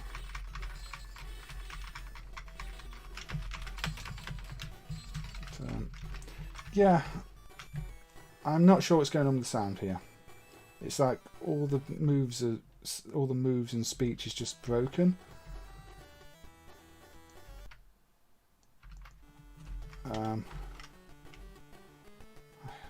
I did have a quick look at the video of this before playing it, and I'm sure they were better there. So I don't know. I mean, it's just a custom sound, isn't it? Yeah, Wonderswan custom sound. There have been Wonderswan driver improvements recently, and everything else I've run on the Wonderswan seems to have had good sound, so this did surprise me. But yeah, Wonderswan in MAME, it seems to be worth using, so I think the bad sound here is more of an exception. Visually they seem to hold up. I've not found any that don't boot or don't run at all. It's one of those handhelds that, and if I'm looking at a stream, it's got to the point where, you know, I'll look at the Wonderswan library and see if there's anything that is related to what I'm doing, because you know, I kind of trust it to work. I don't see many moves on this actually. I think it tells you the moves at startup, doesn't it? But yeah, it's a nice interpretation of a Guilty Gear game with well-drawn backgrounds and sprites, and you know, the Wonderswan colour. It's got a decent enough resolution for a game to look good, for it to express itself, and the screen aspect is also closest to widescreen, so it naturally fits better on a PC monitor than some handhelds. Yeah, if I was doing it playing in my own time, I might look more at MedNFM, but the idea of the streams are that I'm covering what MAME was, where MAME is now. So maybe in some years when MAME's improved and people come back and look at the stream and they go, oh yeah, back then that wasn't perfect, and it's improved. You know, it gives you a sort of record in time of how things were now. It's one of the reasons I've been uploading some of the eCara things as well, just to show how the sound emulation is now, because once somebody adds all the envelopes and stuff, if anybody ever does, it's going to sound a lot better. I mean, I recorded a few of those from the original cartridges I've got here. I've got some eCara cartridges here that I recorded, and the original thing sounds far better than the emulation does. But I'm not uploading the original recordings to YouTube, because you know that's generally get a bit more dodgy on the copyright side of things. I think when it's bad emulation of a sound chip, it has more value in terms of, you know, research and the like, so it feels justifiable. Okay, let's have a look at, I'm going to load the Japanese version of this. Kaneko's Oedo fight. This is known as Blood Warrior outside of Japan. It's a little bit silly. I mean, it's got an entire memory switch setup, not dip switch setup, but memory switch setup dedicated to the blood. Again, I'm going to have to manually approve that. Yeah. So the YouTube filters for language are on by default. So if you want to guarantee your messages get through, just try and keep them safe. But yeah, this game, it's in a sequel of sorts to Shogun Warriors, I think, but it's much better. Just some similar sort of character, like you've got the turtley guy. But yeah, it tells you your moves there. Not that I'm going to remember them. Back, forward, punch, half circle punch. Gradation of dead body just means it pixelates everything. It's basically censorship mode.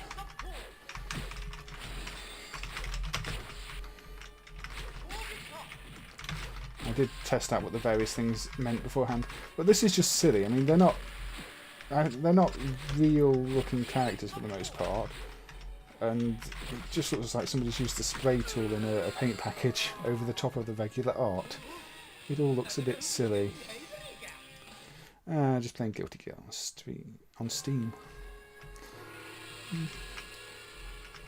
Yeah, this one I think it is fast and it's smooth, and it's got lots of layers of background graphics going on, and silly characters, and easy to pull off moves.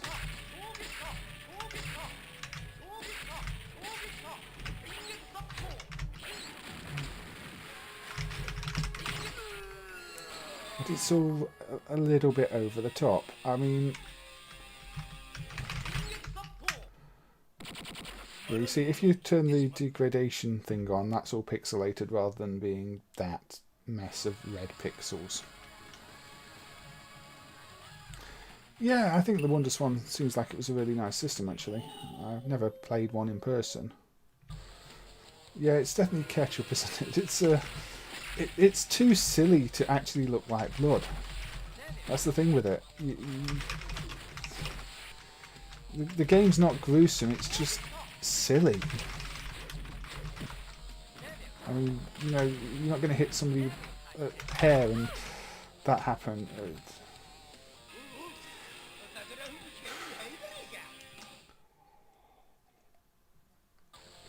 It's another way you can tell they play Mortal Kombat and go, oh, what do we need to do to appeal to an audience?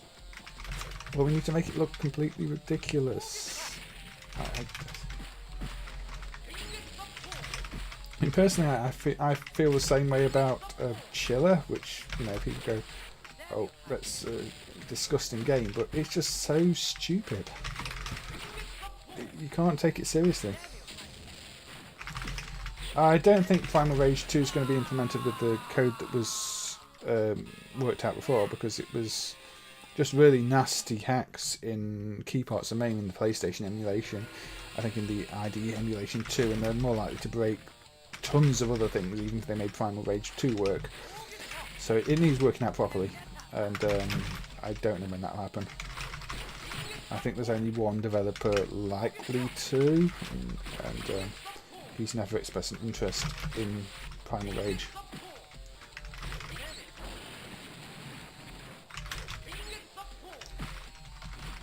Well, you know, we can have a look. I think the other option was etc. There we go, etc. It's probably just going to be white now, isn't it? Which might look worse.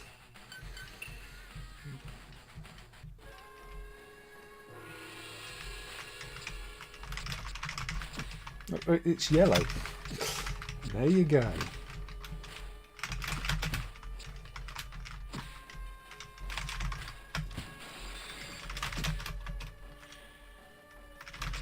People are radiating sunshine, or something of the effect.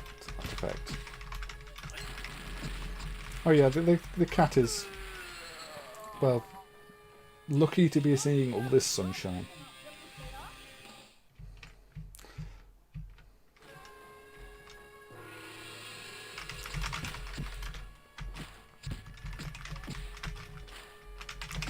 Yeah. Now, if only there was a hot dog character.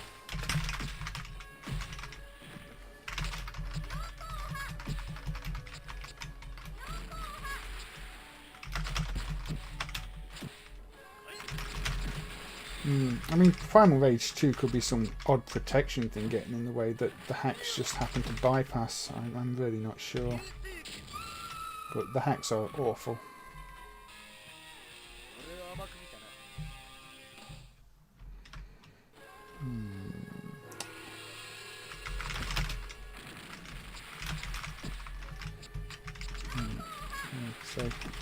And I don't think there's going to be any progress on Primal Rage, because I think after, you know, Morton passed away, Peter's looked to sell or get rid of the arcade PCBs he had, so I don't think we're going to be running any tests on those. That poor lucky cat is now smashed up. Look, it's a fountain of what was mentioned in the chat. The portraits on this, though, they don't look anything like the actual characters.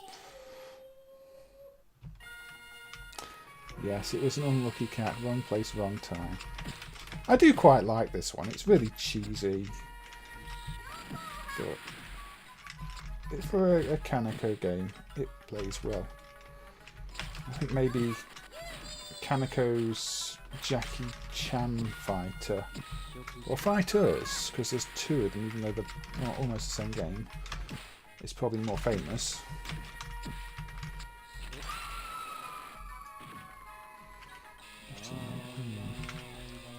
I did a fair bit of work on the Kaneko protection chips some years back. Not so much this one, although there was a lot of refactoring and reworking of how this worked. More for Shogun Warriors and B-Rat Boys. But yeah, I played quite a bit of this then, because I was testing out improvements, testing out to make sure I hadn't broken anything. Shogun Warriors is actually quite an interesting one. I just do a quick demonstration. It's horrible to play though. This is really heavily protected, this one.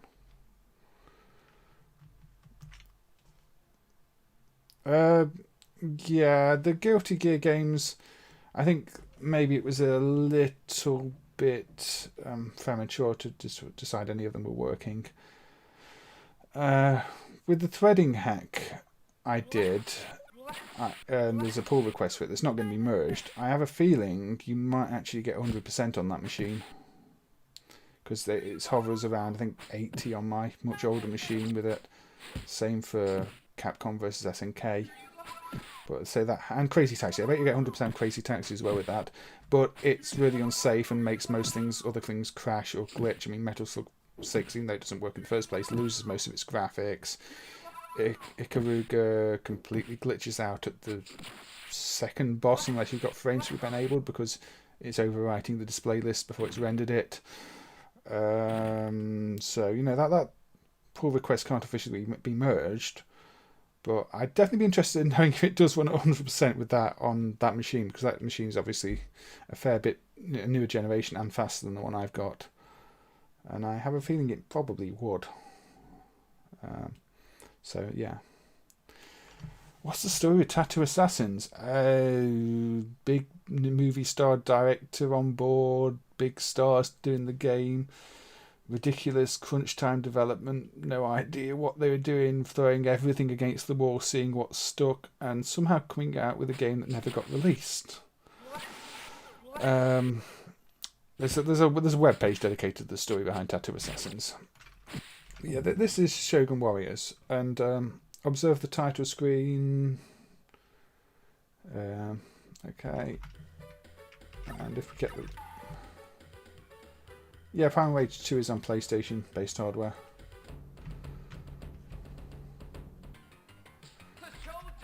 Not the best level to demonstrate it.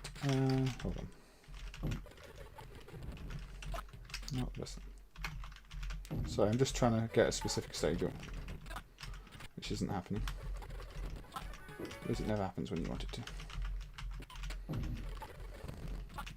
Okay, anyway, ignore that. If I run the Korean version of this, note they've censored the title screen. Everything in the Korean version of this game is censored.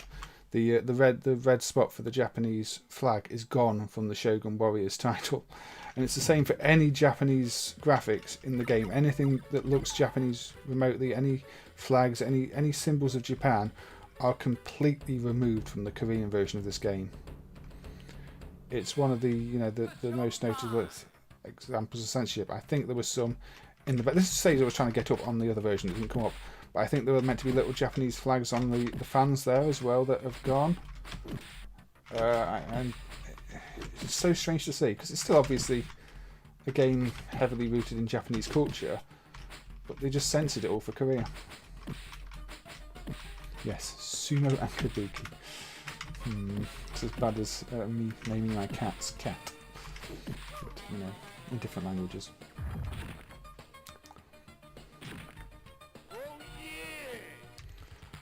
And some of the characters in this are quite playable. If you play as the sort of turtley guy, Dalsim ripoff, he is so slow, it's almost impossible.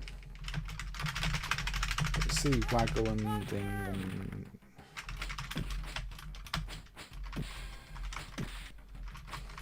There's music? I haven't even noticed the music. It's a bit just there to me.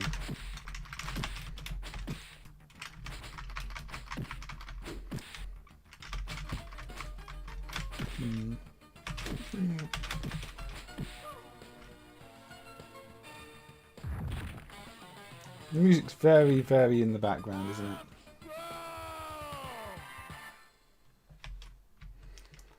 Who do I fight next? Again, what is with these portraits? Turned into clown sumo. Very much like Blood Warrior, it does tell you some of the moves.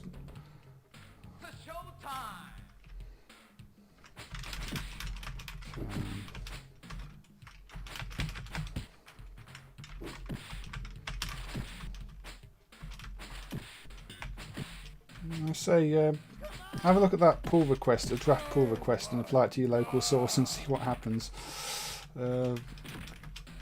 It's never going to be merged, that pull request. So you know you're on your own with it. But I'm 99% sure we could have Naomi running at full speed in MAME. It just requires somebody better at 3D hardware and threading and stuff like that to do it properly, and also probably some optimizations to the recompiler, because while the recompiler sped things up a lot, the recompiler still does C callbacks.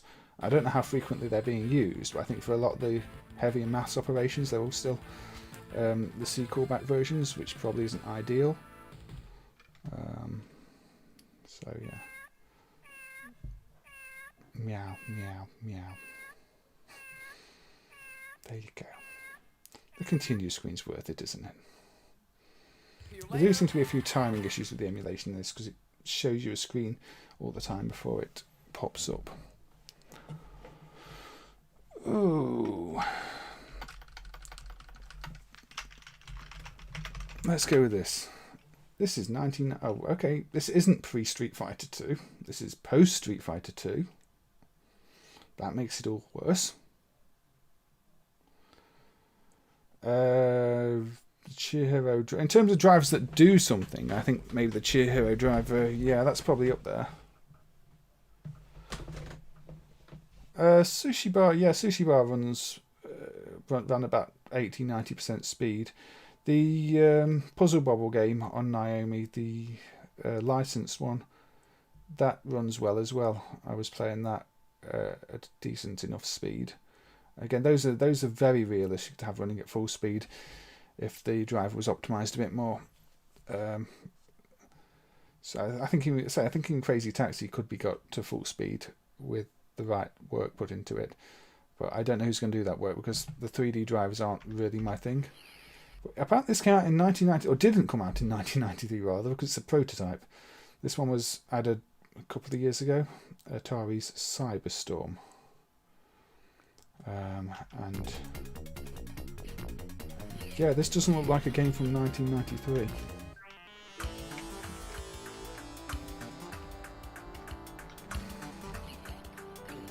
GX2.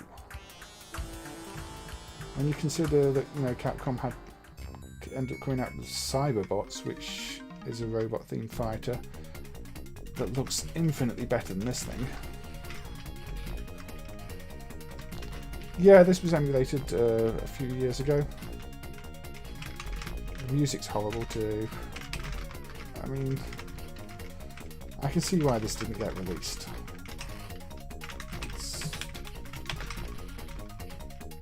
It's not Rise of the Robots, which I'm not going to play, because every time I play Rise of the Robots, the audio on it gets YouTube's detection algorithm all worked up, and it's Queen related, isn't it? And yeah, I'm not going to play that one. Even though I wanted to play Rise of the Robots, it's best if I don't.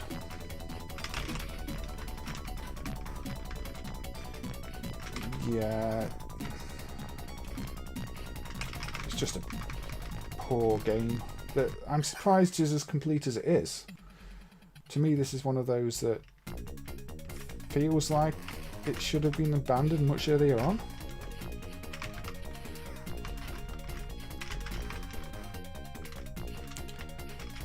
Yeah, I don't know how the prototype ended up turning out. There's two prototypes, in fact. There's the mostly finished, or what seems to be complete version of Rise of the Robots, and then more recently another set was added that is earlier and seems to not be as polished, have some of the stuff missing, not have all the speech.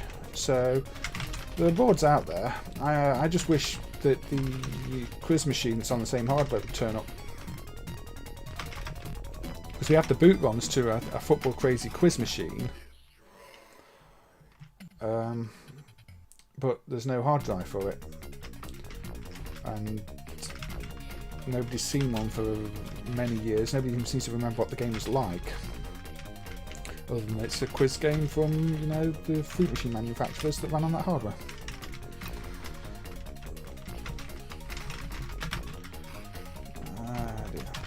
Small button. This is, I'm just playing against Robot Sub-Zero here. He keeps freezing me. And terminate him. Some bad eye rules speech. I would have liked to get to another stage, but I don't know if I will. Service mode. Is it a service mode? No. Or if there's a service mode, it doesn't work. Or it's mapped incorrectly. I don't know.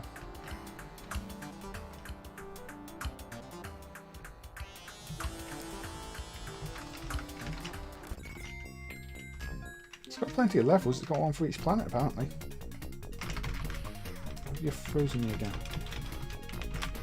I definitely got further in this game when I played it before.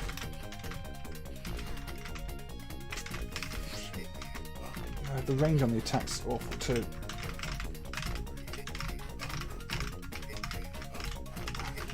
I'm blocking everything.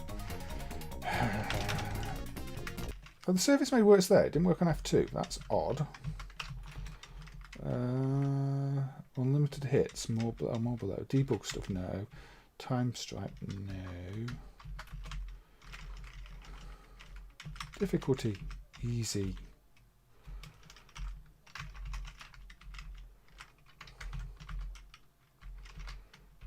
Right, what am I doing? Okay. Maybe I'll complete a level now. We'll see. It makes you wait for the timer to go down, even on one player mode. Right, you're going to stop. No, you're not going to stop freezing.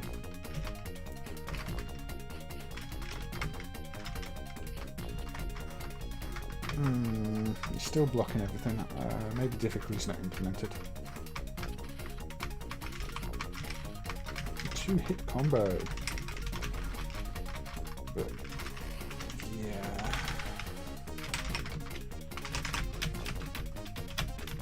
I mean, I think it looks better than Pit Fighter. But most things look better than Pit Fighter. I don't think it plays better than Pit Fighter. And maybe that's the most damning thing I can say about it. Yeah, unknown fighting game BB. That we believe was going to in some way be a Martial Champion bootleg. Oh look, I died again. Let's not play this anymore. If I can't show more than one level, it's not really worth it.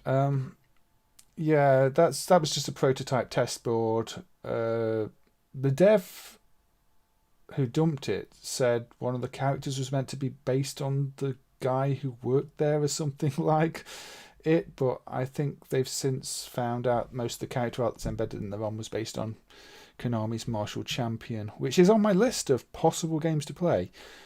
Martial Champion is not a good game, if you ask me. I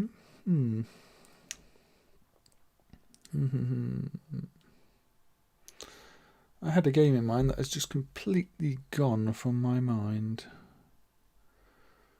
Let's go with that one. It's not what I was thinking.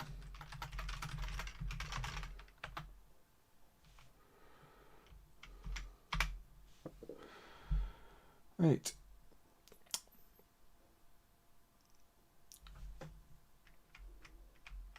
Tecmo. This one I really like. I love the visual style of it.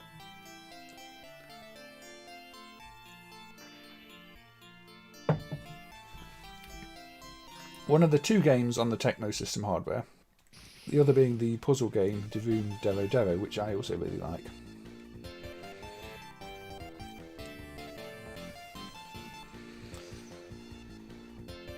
I mean, Burning Fight was at least historically important because it was the team that went on to do Virtua Fighter, wasn't it? Whereas Martial Champion, I don't know, for a Konami game it doesn't hit the mark at all. Anyway, this is, well, what it says down there, Toukidenshou Angel Eyes. Basically one of those Gauss Fighter type games, but not Gauss Fighter for the Neo Geo Pocket. But you know, similar all-female fighting game. With a good start to it, nice double jump mechanic, and it shows you where your character is off the bottom of the screen with the arrows. And you know what? It's a pretty good one. It's not the perfect fighting game. And I just lost.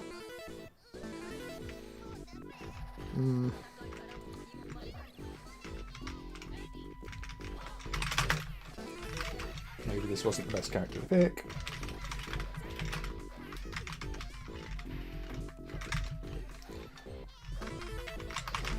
Yeah, you can grab people when they're in the air and all sorts of stuff. I did play through this a while. I think that's a Crash Death Star in the background. It's been painted over.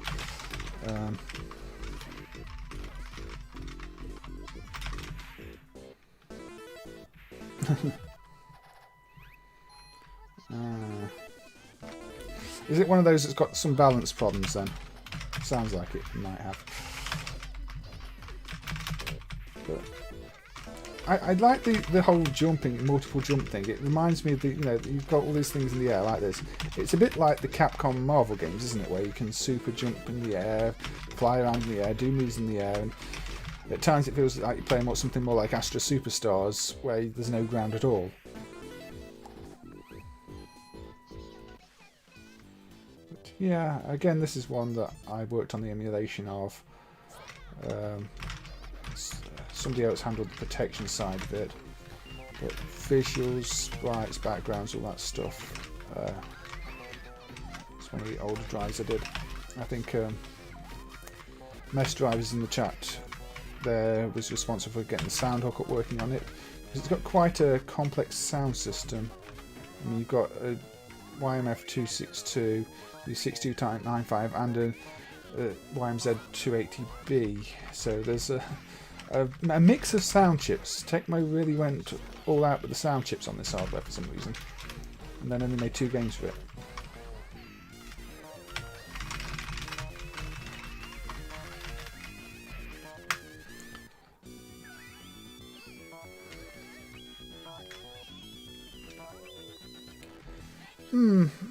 Yeah, the interface layout is maybe slightly less conventional.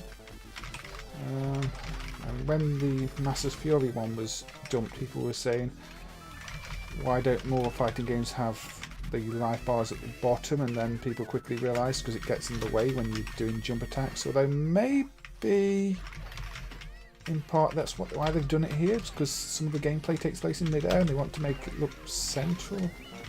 Is action central on the screen? I don't know.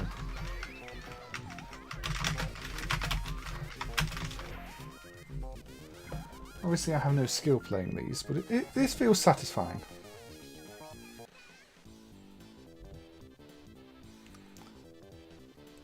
I didn't look at the PlayStation 1 fighting games when I was compiling the list of things to look at this time round. I quite quickly put this list together an hour or so before streaming this time. Sometimes I'll take a bit more time to do them, but I just thought, you know, I fancy doing something today, so why not? That was a bit of a strange looking attack.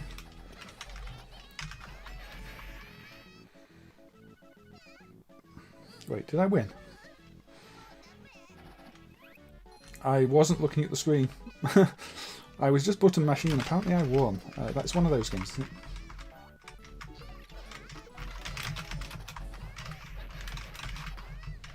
But yeah, this one's always worth having a little play, not taking it too seriously.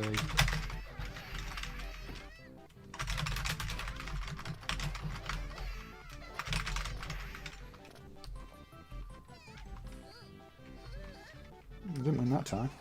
Did worse when I was looking at the screen.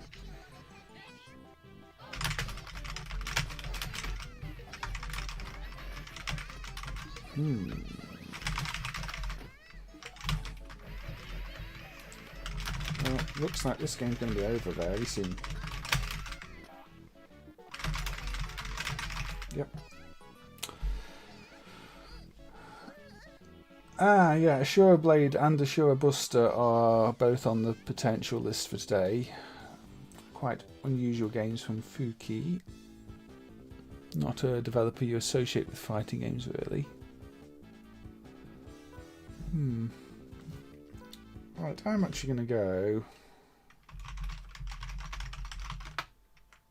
Have a look at.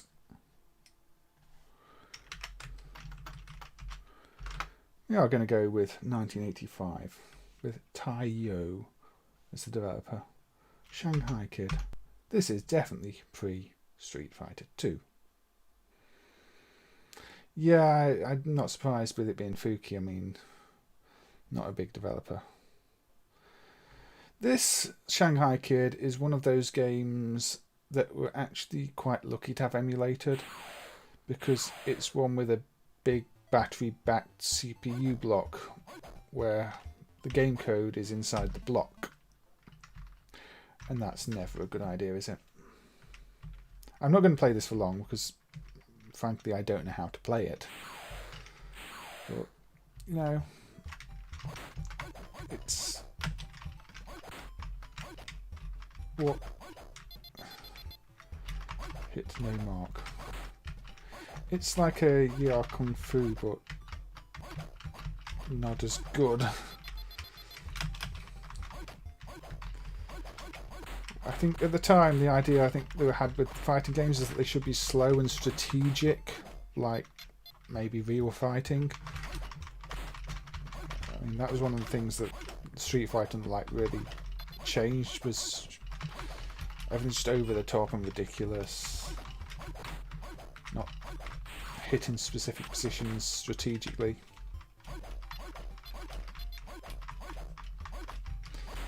Yeah, I mean, CPS is maybe the most famous use of suicide batteries, but there are, dare I say, worse cases than CPS2. I mean, CPS2 is the encryption key. Games like this were the entire code. And there are some things in MAME where we've seen the battery backs up the entire code, where we've never seen a working board. I think there's is it Red Corsair, which might just be a gambling game, I'm not sure, but yeah, there was just a battery back module, no code on the board. Sega Neon Systems Counter Run is a battery back module. There's no original done for that. Free Kick is, but there is done for that. Yeah, this is very, very clunky. I mean, the strategic fighting game genre didn't really die, did it? In the sense that people still did them. You've got Battle K Road, which for some reason I didn't put on my list. That's odd. Actually, yeah, let's go.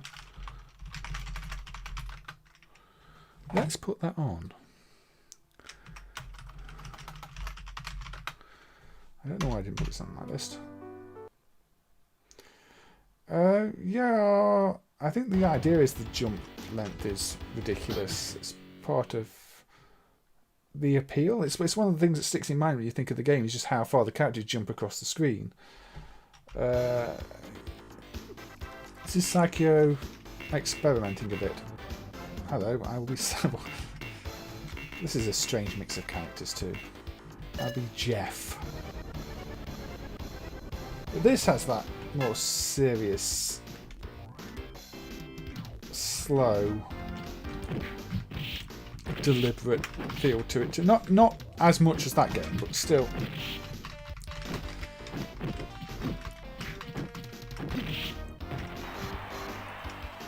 You know, you get points that there's knockdowns and Buriki One on the Hyper Neo Geo is another that is maybe the main reason to get that platform emulated, because it's an odd game where the directions of the moves, I think, and the buttons move you backwards and forwards, what I remember. Yeah, this you have to know what you're doing. You can't button mash your way through this one. Well, not with the box, at least.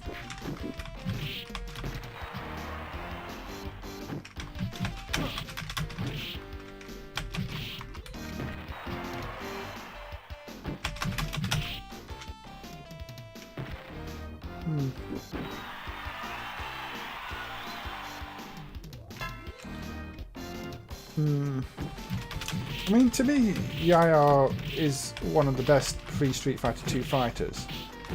I mean, I didn't play it in the arcades, but I had it on the Amstrad CPC. And I think that was a really good port of it. And the sequel is not good. The home-only sequel of Yaya. I don't really know what Konami are going for with that. But I do like the original. Apparently you can't just button mash with the punch button, but...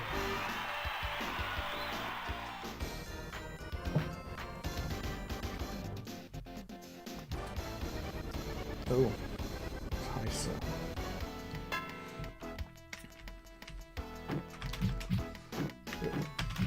Yeah, I mean, I picked the boxer there.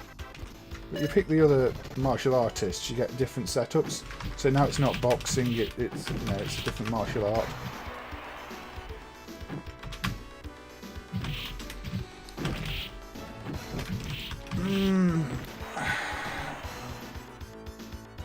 Did the NSX get the original Yaya? I know the sequel was the one that was developed on the NSX, wasn't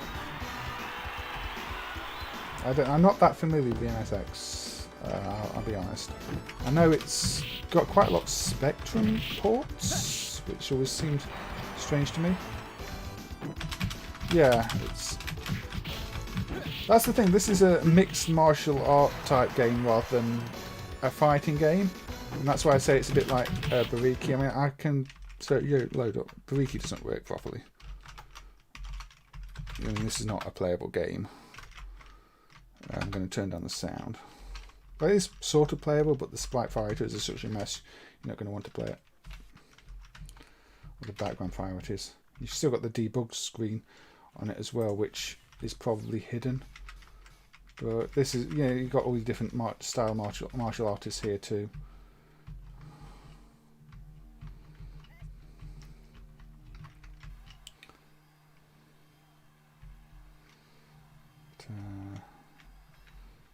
Yeah, you see, you move in different. You've got different ways to do the moves, and the buttons do. The buttons move you backwards and forwards, and the joystick does the moves. But yeah, you can see the sprite that's meant to be part of the background is over the fighters. There's a debug display in there too. The ground's meant to have some kind of mosaic effect on it to pixel double it, so it's not just all lines. But this is probably the most interesting of the Hyper 64 titles, just for the game design.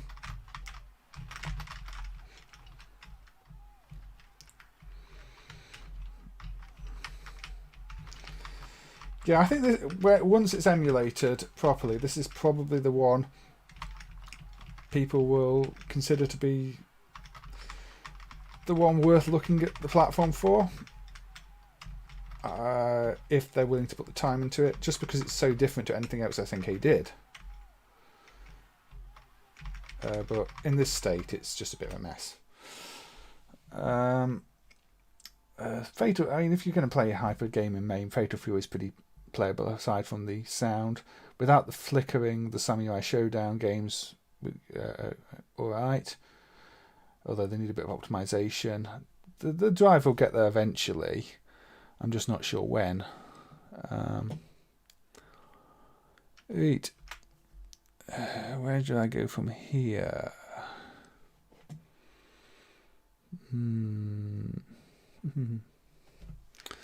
Okay, I did say I was going to look at some pocket games.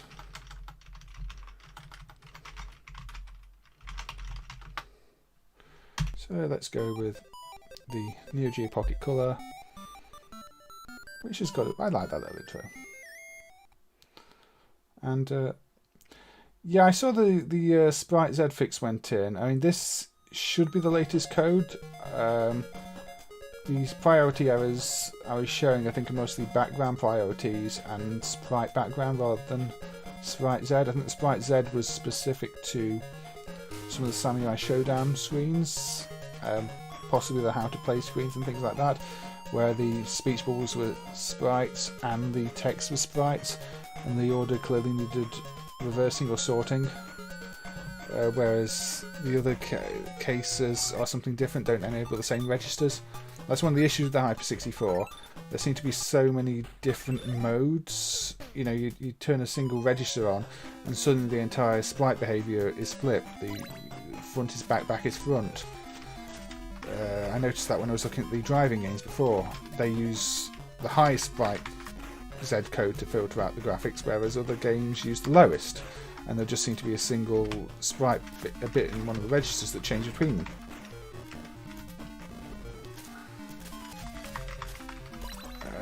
Yeah, that's the Konami, that's the multiple power PC one, isn't it?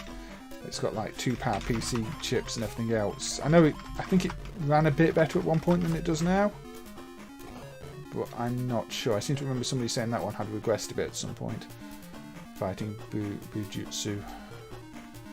But that does look like a bit of a nightmare to figure out. Again, that's not something I'm going to be looking at. I mean, I know my own limits in terms of emulation and the Konami 3D systems and power PCs. Not my thing. I mean, for the most part, I think things I can emulate are almost running out. We need people with different skills to be looking at things. Yeah. So if you find that single version, you can probably play it a bit. I seem to remember even then it was unstable and crashed a lot. So you're possibly not missing out on too much, but it was somewhat playable.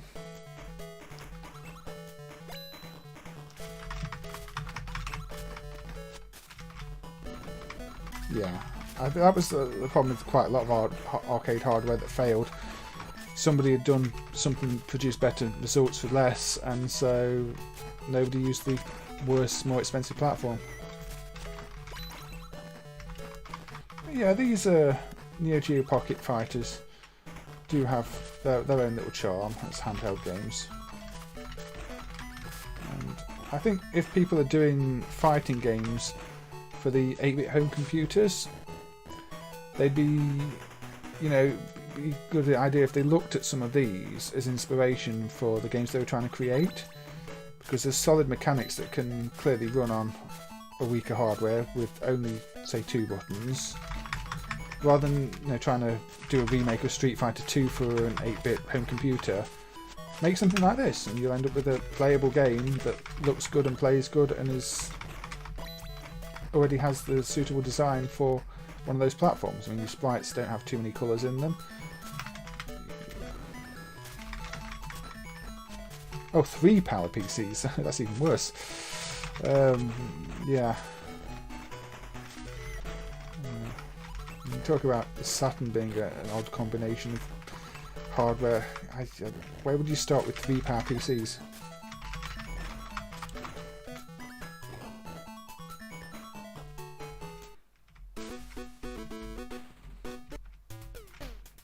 I mean, obviously back then, I mean, you got your multi-core modern consoles, but people are more used to developing in that environment now than they were when that hardware would have come out. Plus, we've got better development software these days than anybody had back then. And there's so many Saturn games that just don't even use the second SH2. Or they'll just use it for the basic SDK sprite copy code and sit idle most of the frame. The first STV Saturn game to actually work in MAME didn't need the second SH2 turned on at all.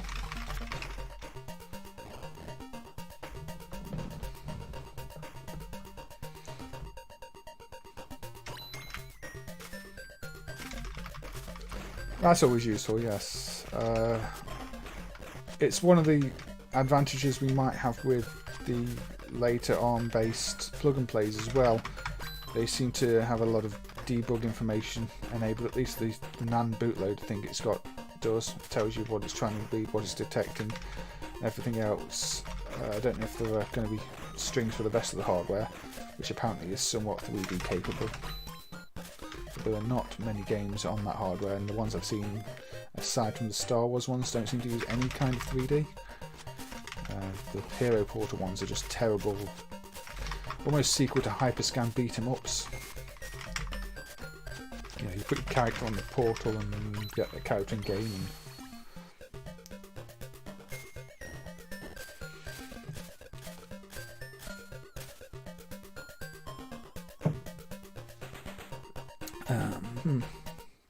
But yeah, this is a nice little game.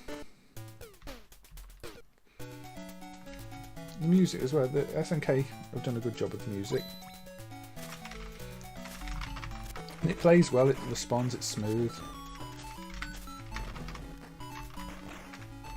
Got decent range on your attacks. People were comparing it to the Cute Fighters early, and yes, you've got your small square characters in terms of the size they take up on the screen. And it does work for a mobile game, well, a handheld game as they were then. I guess mobile is more the current term for anything you're carrying around with you.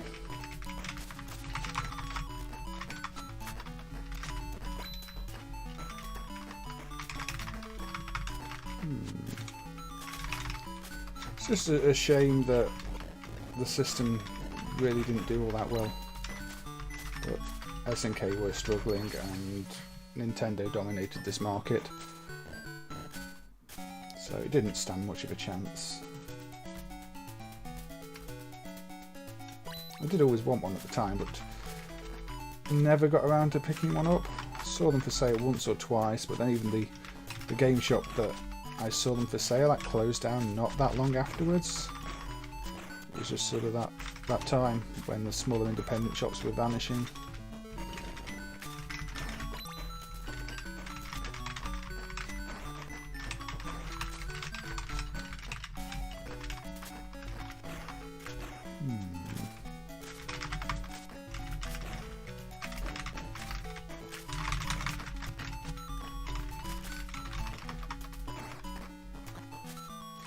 Yeah, it's probably not the most challenging, at least not yet, but SNK fighters do often ramp up the difficulty. But it does play well. The moves are responsive, I can always pull off the special moves.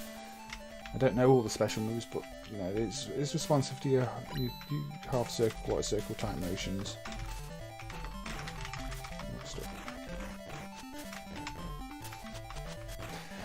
Yeah, the number of just literal gambling machines and slot machine reinterpretations on the Neo, especially in Japan, is ridiculous.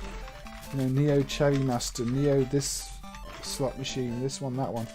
Half of them we don't even emulate yet. So there's a lot of diner fruit machines that have never been dumped. I've seen the boards for sale on eBay a couple of years ago. There were tons of them, tons of diner fruit machines with the encrypted V20 CPUs for sale, but nobody wanted to buy them, so yeah, and they're only about $30 each too, but you couldn't convince the dumping union to go and buy 10 gambling games because nobody wants to see the gambling games, and nobody guarantees that they decrypt and dump them or anything else. The IGS ones, you've got to extract the code somehow, and nobody's doing that. I mean, there's even that Fearless Pinocchio game. That was another one that we had sent. Well, Tom had got sent to Peter before Morton died, and it was going to be one of our targets to extract the internal ROM from Fearless Pinocchio, which is a gambling redemption fighting game. It's a one-button fighting game where you just fight like 3 characters. It's got really good art, but no gameplay. But it's on one of the IGS gambling platforms. I don't know if he's still got that PCB. I'm kind of hoping he has, because it'd be nice if we could get around to trying to extract the code from it and get the internal ROM. Although we probably won't get the very first section of the internal ROM because they're usually protected. The gambling games need preserving. It's as simple as that. These fruit machines I'm looking at, aside from the major big name ones that people have got in their own personal collection, you can't find pictures of them, you can't find good resources, you can't find anything. And that's non-video ones. The video ones are just as uncommon. there's just so many of them, and so few end up being sold off or aren't documented anywhere, so you don't know what they are. We've got the same titles, just generic titles. I don't like them, but they're part of the industry, and you know, without them, we probably wouldn't have a lot of the games we do have. You know, we've been talking about PGM and IGS, Martial Masters and all that stuff, but for years, IGS just made the gambling games and the John games. And that's probably where they got the money to make all those other PGM games from. So they're historically important. And obviously you've seen the sheer number of Konami ones being added lately. So that they likely funded a lot of what you see from Konami.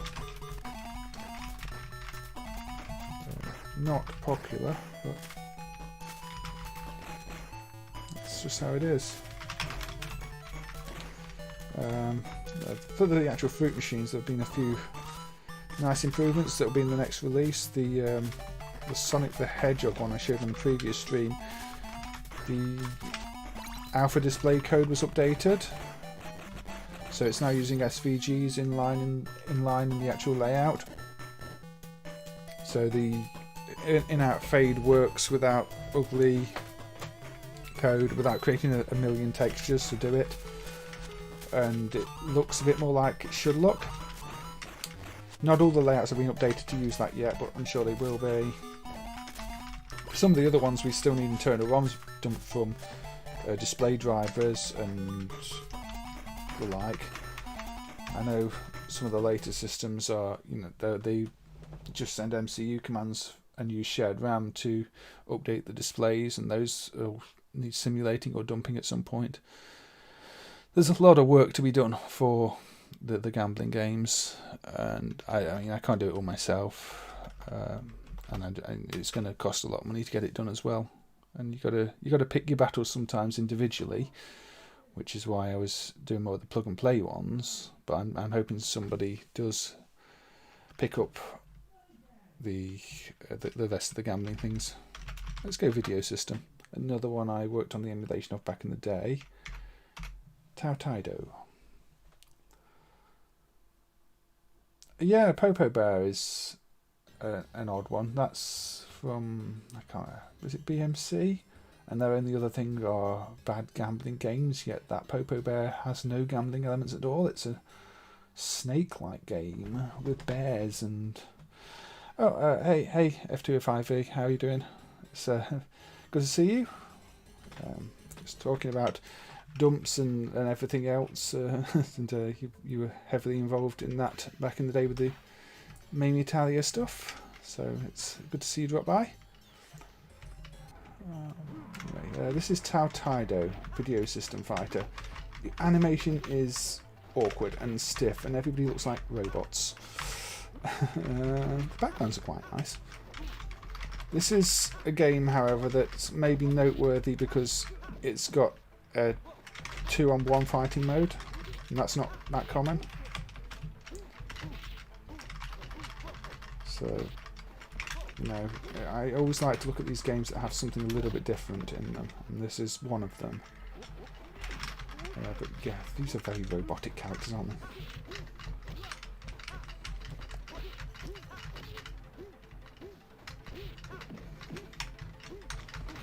Malcolm. Malcolm just sounds like what you'd probably call a robot Malcolm, wouldn't you?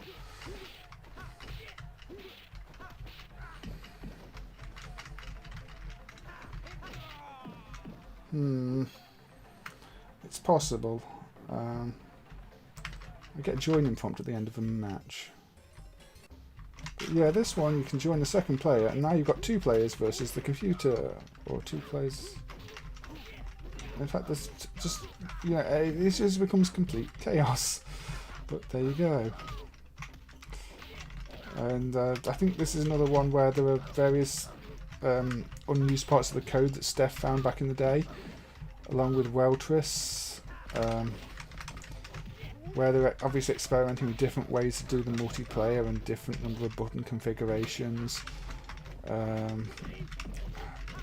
So 2-on-1 fighting is unusual. Capcom did it with, was it the secret mode in Street Fighter Zero 2 Alpha, the spin-off?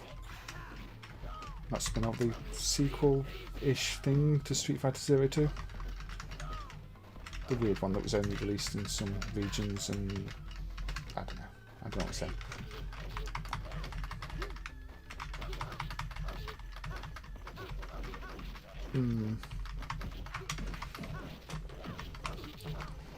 Yeah, it's different. Fatal Fury 1. You see, Fatal Fury 1, for me, was probably my favourite of the fighting games on the Mega Drive. I never got into Street Fighter 2 on the Mega Drive, but I had Fatal Fury, and you know, I really liked it. I just liked the style of the characters more. Street Fighter 2 felt a bit boring.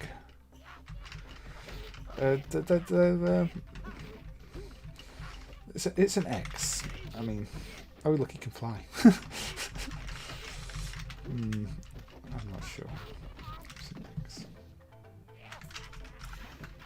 That's weird. The continue system's odd as well. It's restoring the health of the enemy, but it's dropping straight back in mid-fight. It doesn't follow your usual fighting game formula, this one. And I think that's why I wanted to demonstrate it.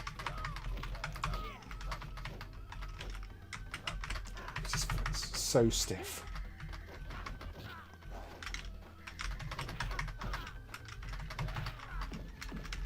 So you down to the second life bar. It's only 2 buttons as well. You see, when I say the Neo Geo Pocket games work well with 2 buttons, this is the opposite. This doesn't work well with 2 buttons. This works horribly with 2 buttons.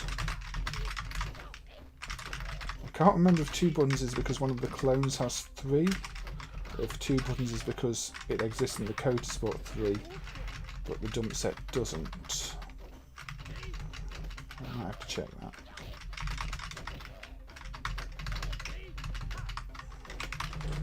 I don't even manage to work out how to do any special moves.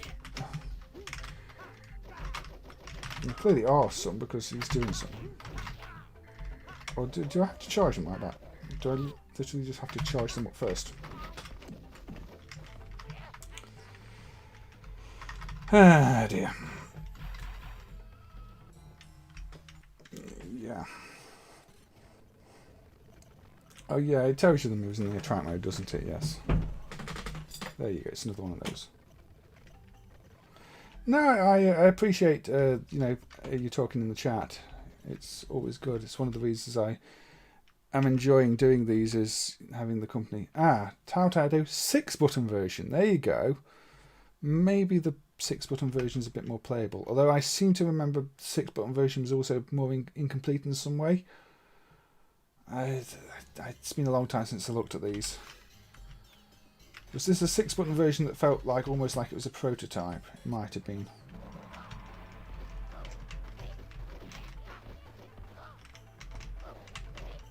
Yeah, so now you've got a proper 6-button arrangement.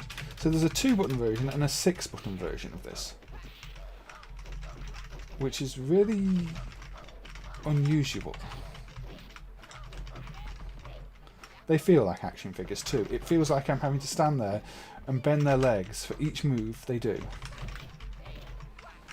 And then they stick and don't move. And I mean, Video System did great. Shooters, but not so much fighting games.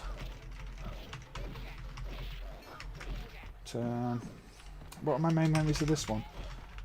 It's got a row scroll effect, row select effect and everything else. So there was a fair amount of work implementing it in doing that with the clip rectangles at the time, because it doesn't fit into what time lapse can do otherwise. But this stage isn't using any of those effects. The shadows are a bit off. You're a step shy of beating me.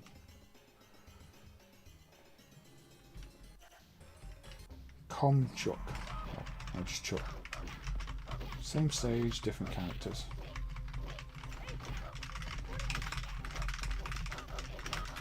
yeah, you can actually do more moves now. You've got 6 buttons.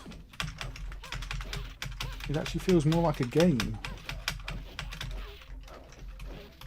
Not much, but, you know.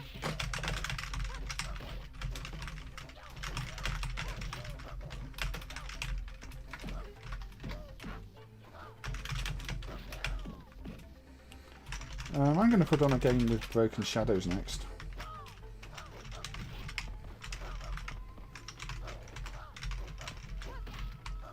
Shadows, I mean, they're not always the easiest thing to get right in games.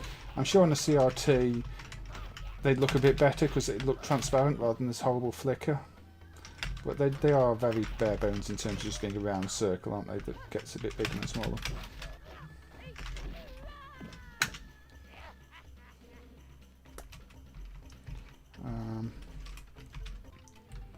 But yeah, this is one I have more fond memories of doing the driver for than actually playing. And we're back to Malcolm. Okay, bye.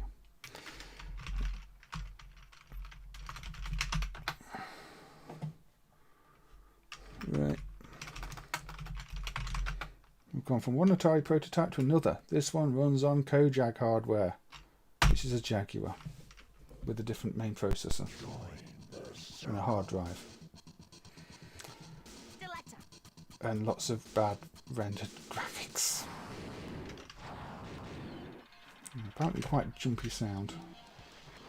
But yeah, this is another that didn't get released. Now, the shadows are broken. They didn't used to be broken.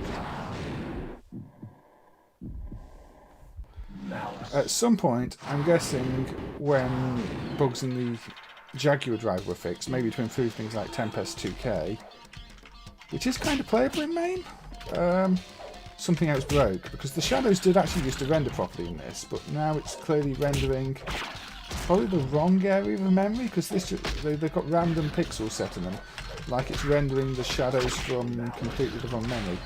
This is looking like Rise of the Robots with this enemy right now. But yeah, it's Killer Instinct in the sense that it's got streamed animated backgrounds. Killer Instinct obviously pulled it off a lot better than this.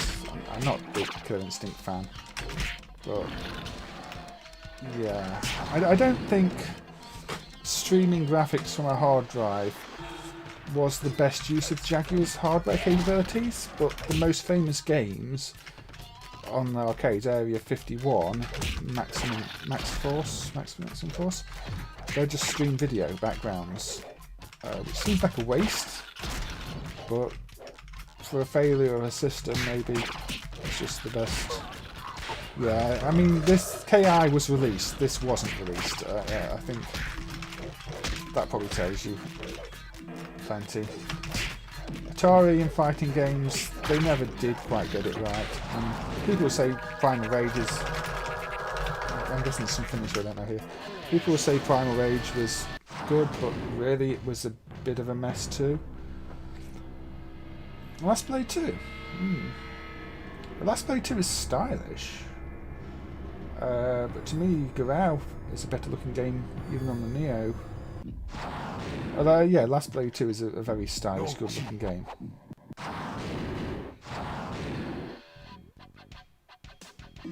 This is...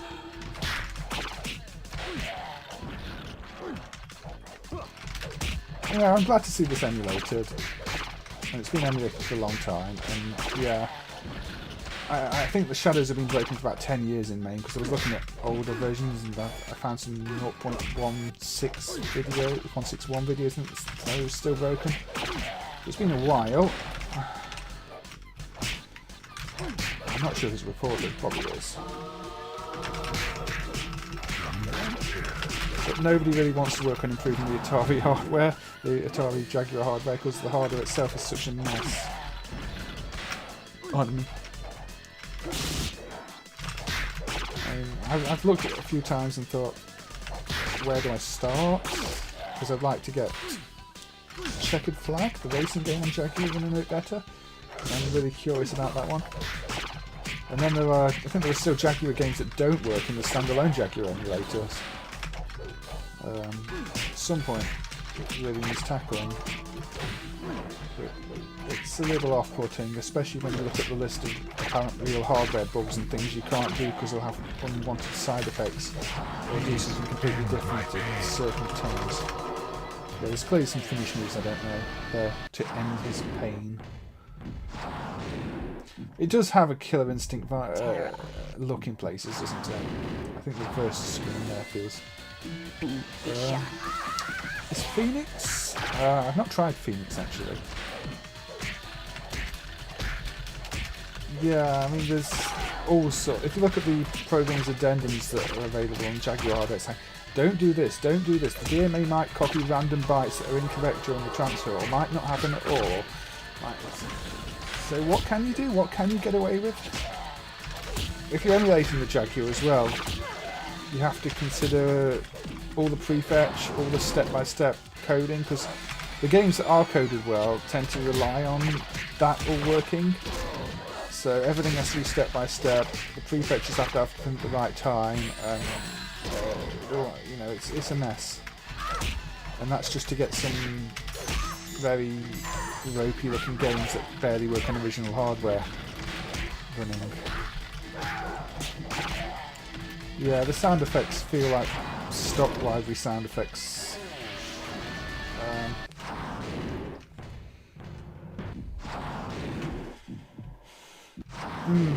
Yeah, the 32X is another one of those that's just a mess. I almost put a 32X game on this list, but I wasn't sure in the end. In fact, yeah, I thought 32X is considered not working in MAME because the timing's all over the place and everything runs too fast, and therefore a lot of things fail just because of that. Things, it's processing the stuff too quickly, and the other parts of the code end up out of sync. That was Vicious Circle anyway, an Atari prototype that has been in MAME a while.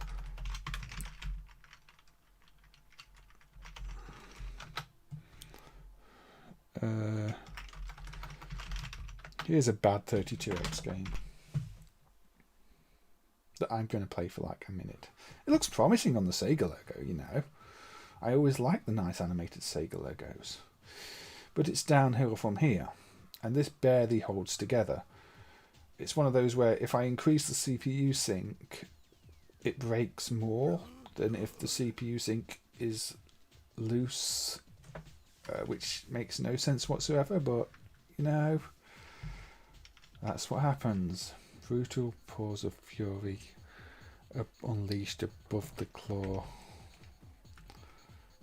I don't want to enter my name before I play a game. Who thought that was a good idea?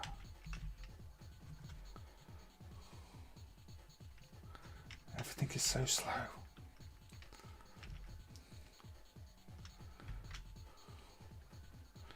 Even the menus and the front end are just tedious on this. And the scrolling of the layers is the thing that breaks with when you change the CPU sync. So the characters move too quickly. I think that happens. The CPU, the scrolling is on different CPUs. This is apparently super advanced 32-bit hardware. Will blow you away and make your, you know, forget that the Mega Drive is a 16-bit system and hold you over for the next generation. And what? I mean, the characters are quite funny and cute, but why would you want to play this? Yeah, the base Mega Drive version is better. It plays better, it scrolls better, it responds better. The scrolling on this just falls apart. This is just horrible.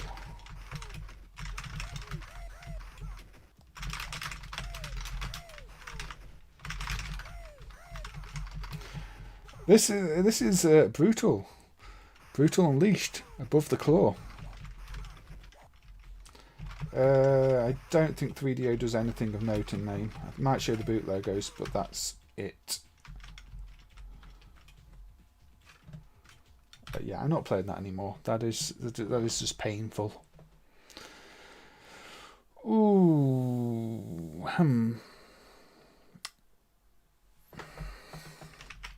Let's have a look at one that surprises me. Rabbit by Aeon and Electronic Arts in '97. This one's on an odd Image Tech platform, which Image Tech are more known for powering the Metro games, but there's this on its own board with a 68020. And it's very rare to see Electronic Arts logo in an arcade game. Another one that I did the drive on. I'm not really happy with the driver code on this. The hardware is clearly far more flexible than this. There's a Mahjong game on the same hardware where there's a semi-sequel to it where at the time I thought there were going to be missing graphics ROMs, but I'm starting to think now maybe it uploads the other graphics.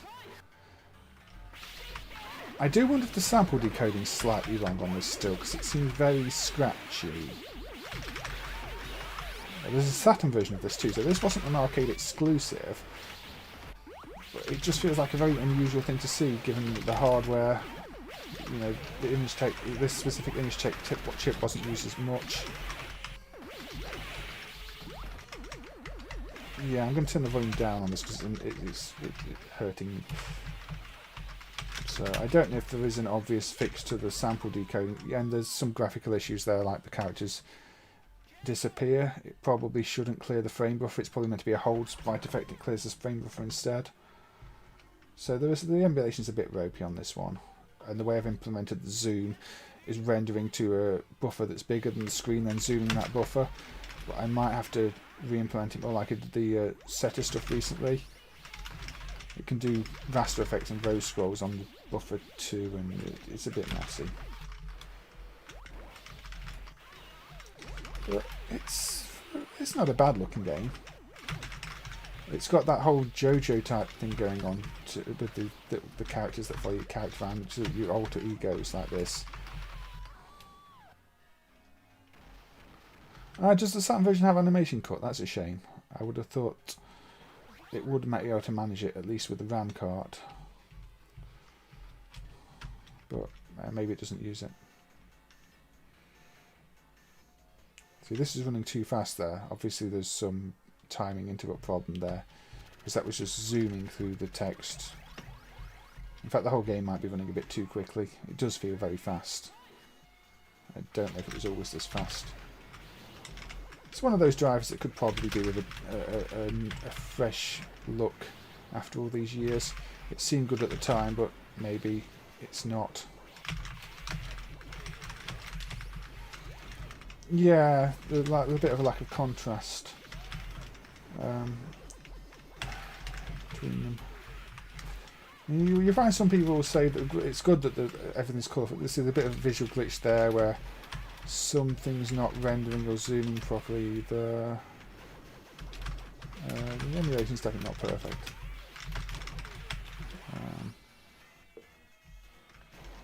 But I do like the character designs.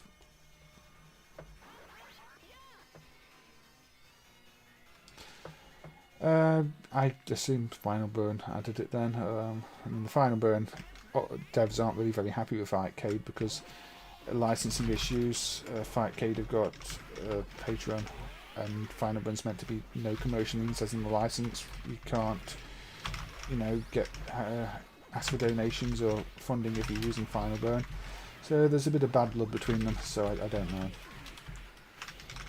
Yeah, I think they're still going to take whatever gets put in Final Burn though, aren't they?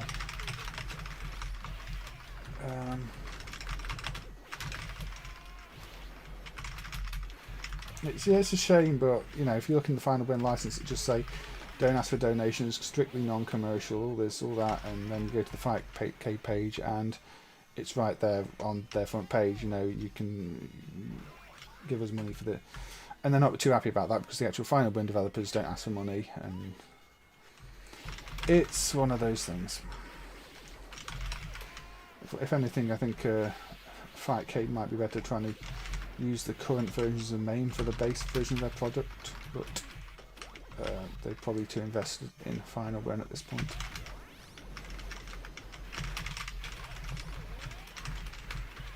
Anyway, that was Rabbit. I don't need to play too much of that. Let's have a look at another Neo Geo one. Not considered the best game, but World Heroes 2. Now, why am I putting World Heroes 2 on? Well, the first two World Heroes games have what they call a deathmatch mode, and the mechanics are slightly different in each case, but it's something you don't see in every game. In this case, the deathmatch mode, instead of traditional life bars, it's got this shifting bar that goes between the two characters, and it's got the arenas that are quite dangerous, so you want to avoid stuff like that. But it's one of those things where you play it and you go, it's a bit different. You don't find many fighting games where you've got a life bar that moves from character to character.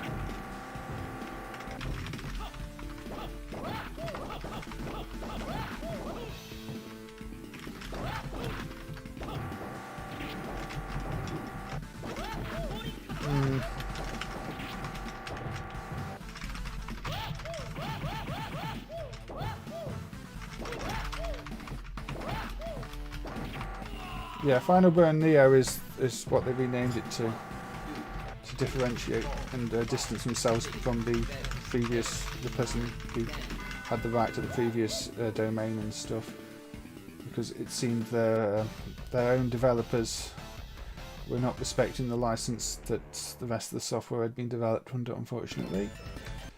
It was another bit of a mess.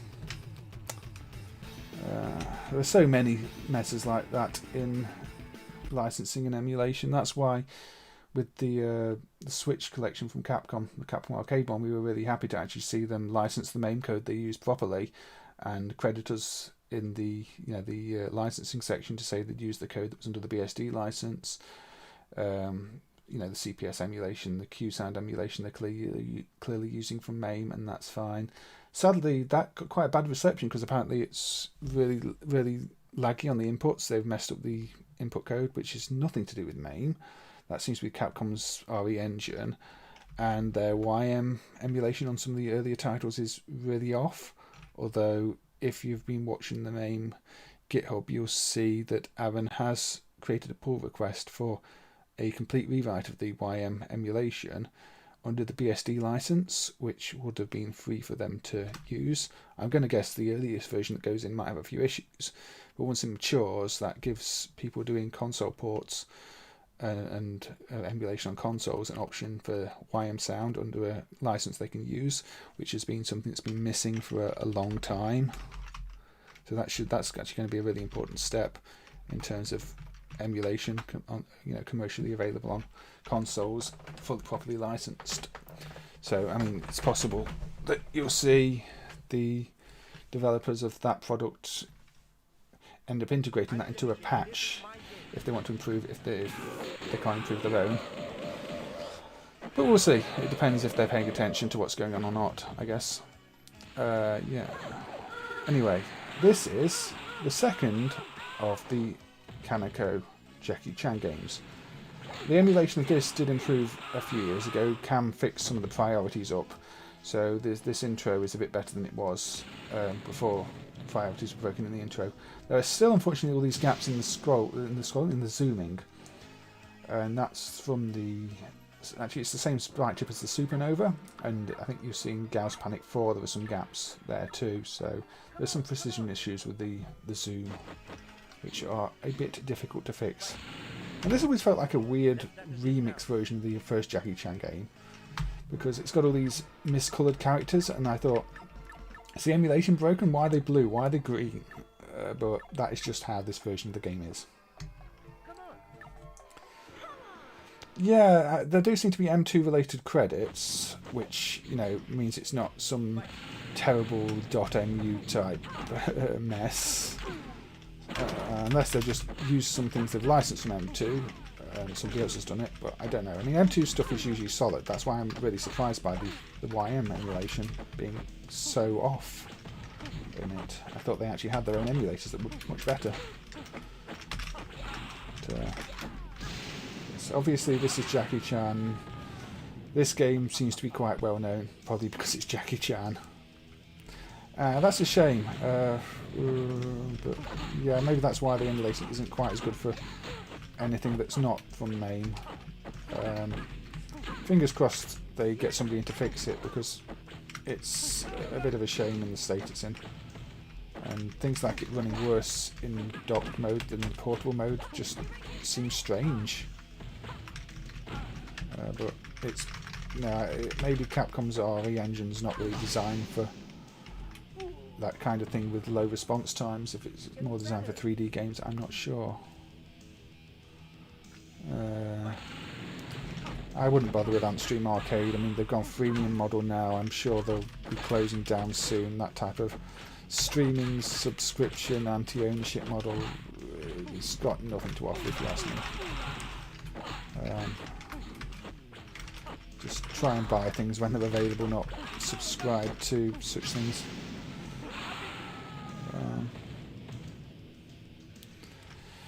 Yeah, so if the RE engine's designed more for 3D games, then I can see that happening.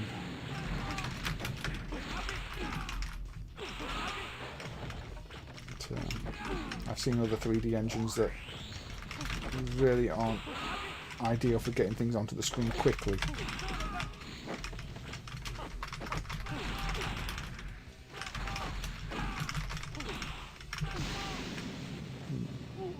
This has got quite big sprites too, hasn't it? I've not noticed just how big these are before, but we were talking about survival arts having huge sprites earlier. These are, you know, a good 3/4 of the screen.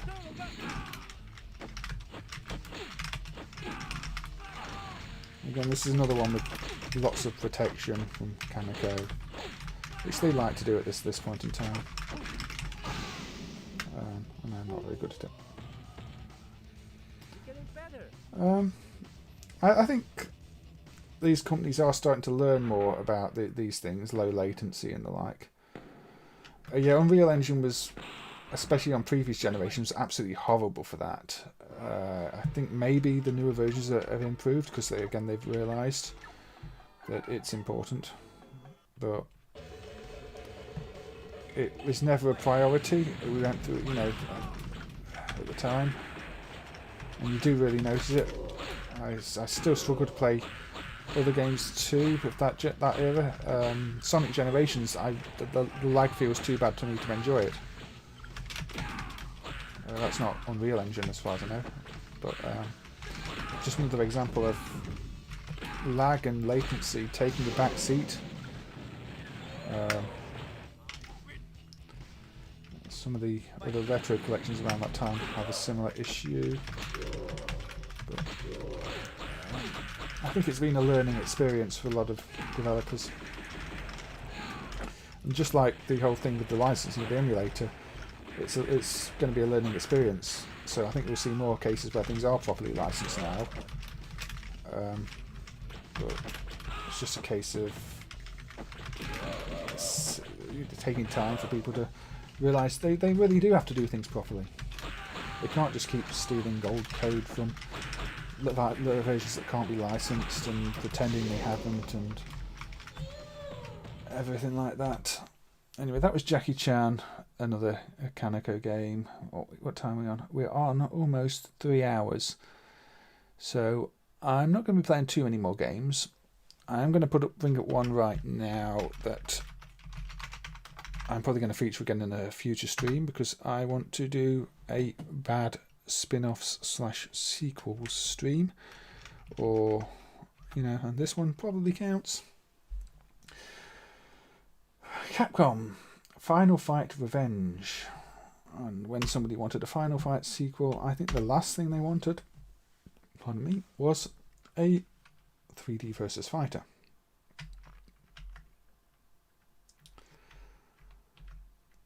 Now, there's a weird story with this one, because the parent set in MAME actually comes from what seemed to be a prototype board. It was, a pile of generic flash ROMs on a cartridge instead of the usual mask ROMs and everything else. So it looked prototypey. Don't know if it was, but that's how it looked. However, it's a newer version of the software. This identifies as version 1.1 rather than 1.0 and has got a newer date.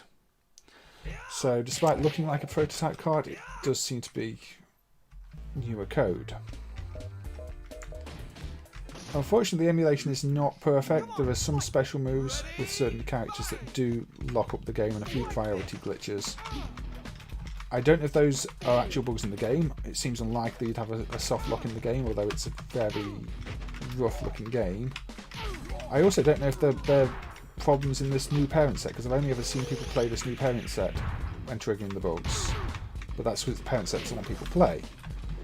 So maybe the parent set was a prototype board because they'd introduced bugs more than they fixed. Or maybe it's a MAME emulation glitch. Tecmo World Cup 98 has soft locks too, with certain teams when you pass back to the goalkeeper, which we never managed to get the bottom of. I don't know what the last Saturn game was. I remember seeing this for sale back in the day and never buying it, and kind of wish I had now because I think it's quite expensive, isn't it? But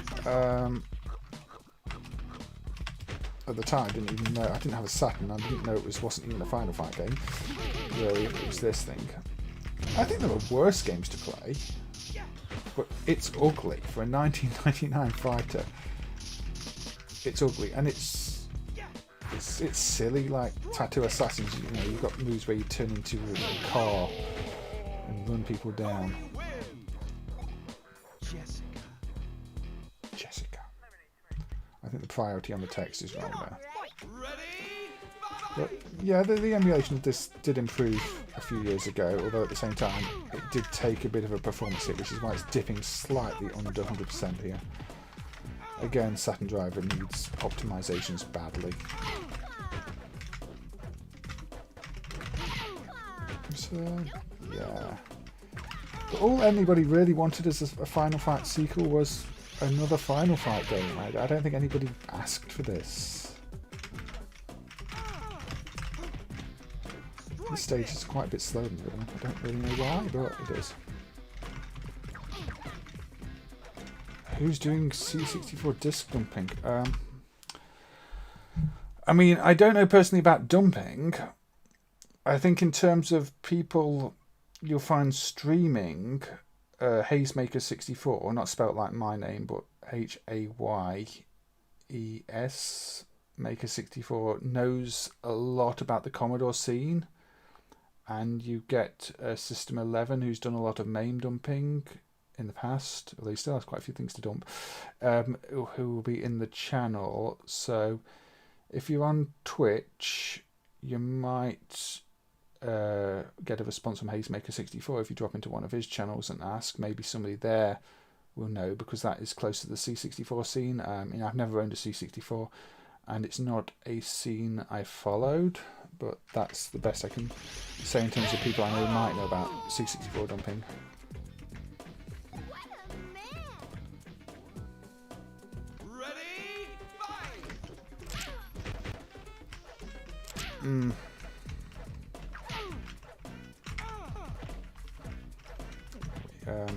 Yeah, I don't remember this dipping below 100% actually. I'm surprised it is doing, but yeah, it's not managing 100% on this level.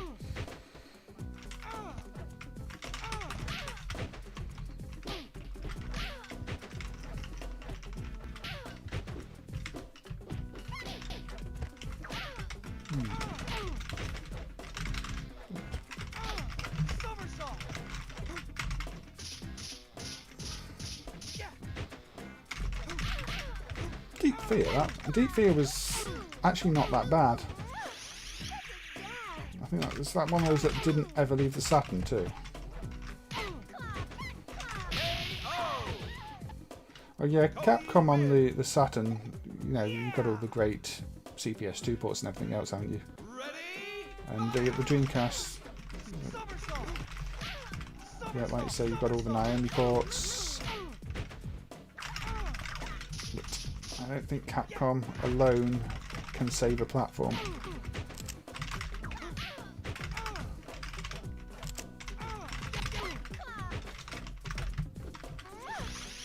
So yeah, this is a silly game. Oh dear.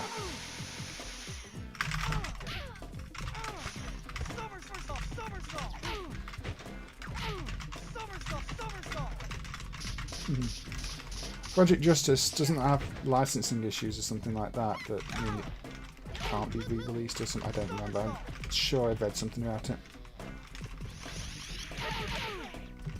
Anyway, I don't really want to play too much of Final Fight Revenge, and I will probably be looking at another stream when I do, say, sequels and spin-offs that weren't really what people wanted.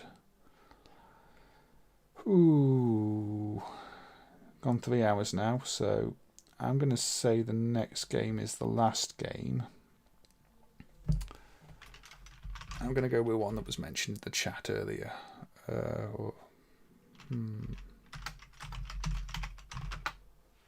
Ashura Blade, I'll go with. Maybe Buster was the one that was mentioned, but I had to pick one of the two. Here we go. Fuki's Ashura Blade.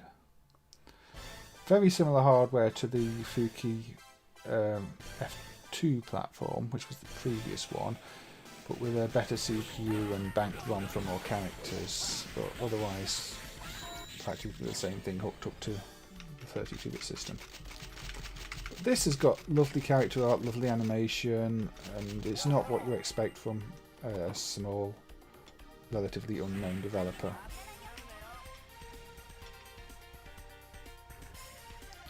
Technically it's impressive too. Got the whole raster effect going on the floor with the scroll. The hardware doesn't do line scroll, so the scrollings are going to be done in interrupt effects. But yeah, it's again fast, responsive, great graphics, great movement, good sound design. And there's so much work put into this one, and it's more something you expect to find on something like the Neo Geo or the CPS platform.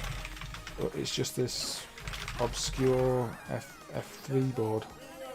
Nothing to do with the Taito board. It is F3, isn't it? Yeah, FG3, not F3. F3 is the Taito platform. There are, say, a few minor emulation issues, like the way it flickered there at the end of the round. I'm not sure what the effect's meant to be, but I'm sure one day we'll work it out and correct those. But they don't affect how it plays or anything else. They're just at the end of the round.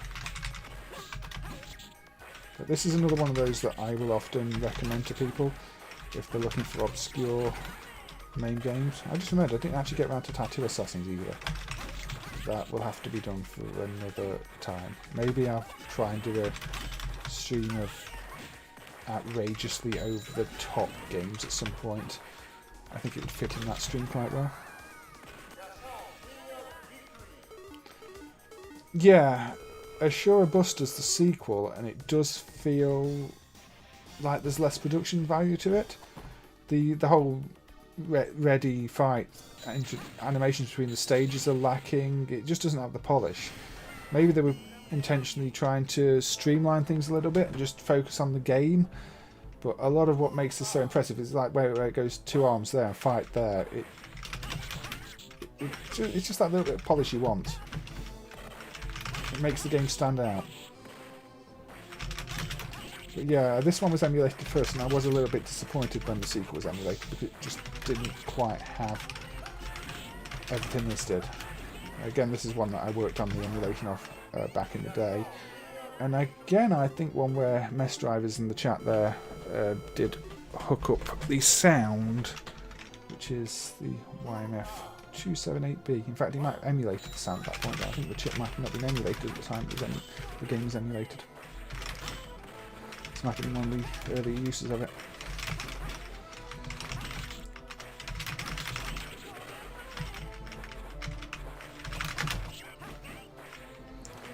Yeah, I can't take credit for the Fuki FG2 driver. I think that was Luca, but at the time there was no easy way to share code between 68020 and 68000, and there were enough differences to re-implement it anyway. So my work was heavily influenced by what was there, but also different enough that it was still a bit of work.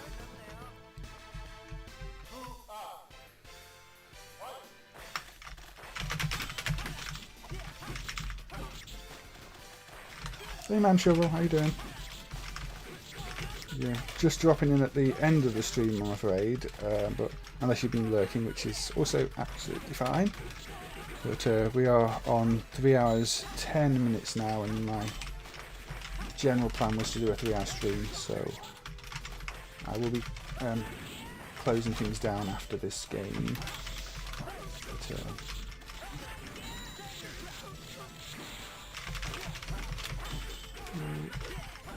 I did want to show off this one because, you know, it's a really impressive fighter. And I can't only cover bad games. As much as I like to cover the bad games, and I certainly cover some bad games, it's always worth looking at some of the hidden gems, let's just say. I'm not sure that anything in MAME's that hidden these days, but there's certainly some that don't quite get the coverage of others. People have sort of gone over the library so often now that the better games tend to be documented and known about and overplayed. Thank you. You know, I think that's the first time I've actually been on somebody else's stream. Was then I was planning on doing my own little stream earlier in the night, and didn't feel like it. And then I thought, you know what, I'll jump into Sci-Fo's stream there and have a little chat about, you know, the Amstrad games and some of the ones I grew up with. And thank you. I thought everybody was really supportive as well when I did do that. Somebody did mention doing something for the Yellow Belly stream actually, although never got back to me about that. I would be willing to jump into one of Yellow Belly's streams one week, maybe not this week because it sounds like it was on earlier than this, but yeah, if he wants to talk about some stuff on stream there, I'd be happy to do that. Yes, you all have my blessing, especially those who have been following the stream, lurking, watching, tuning in, and everything else. You know, you can have extra blessings for that.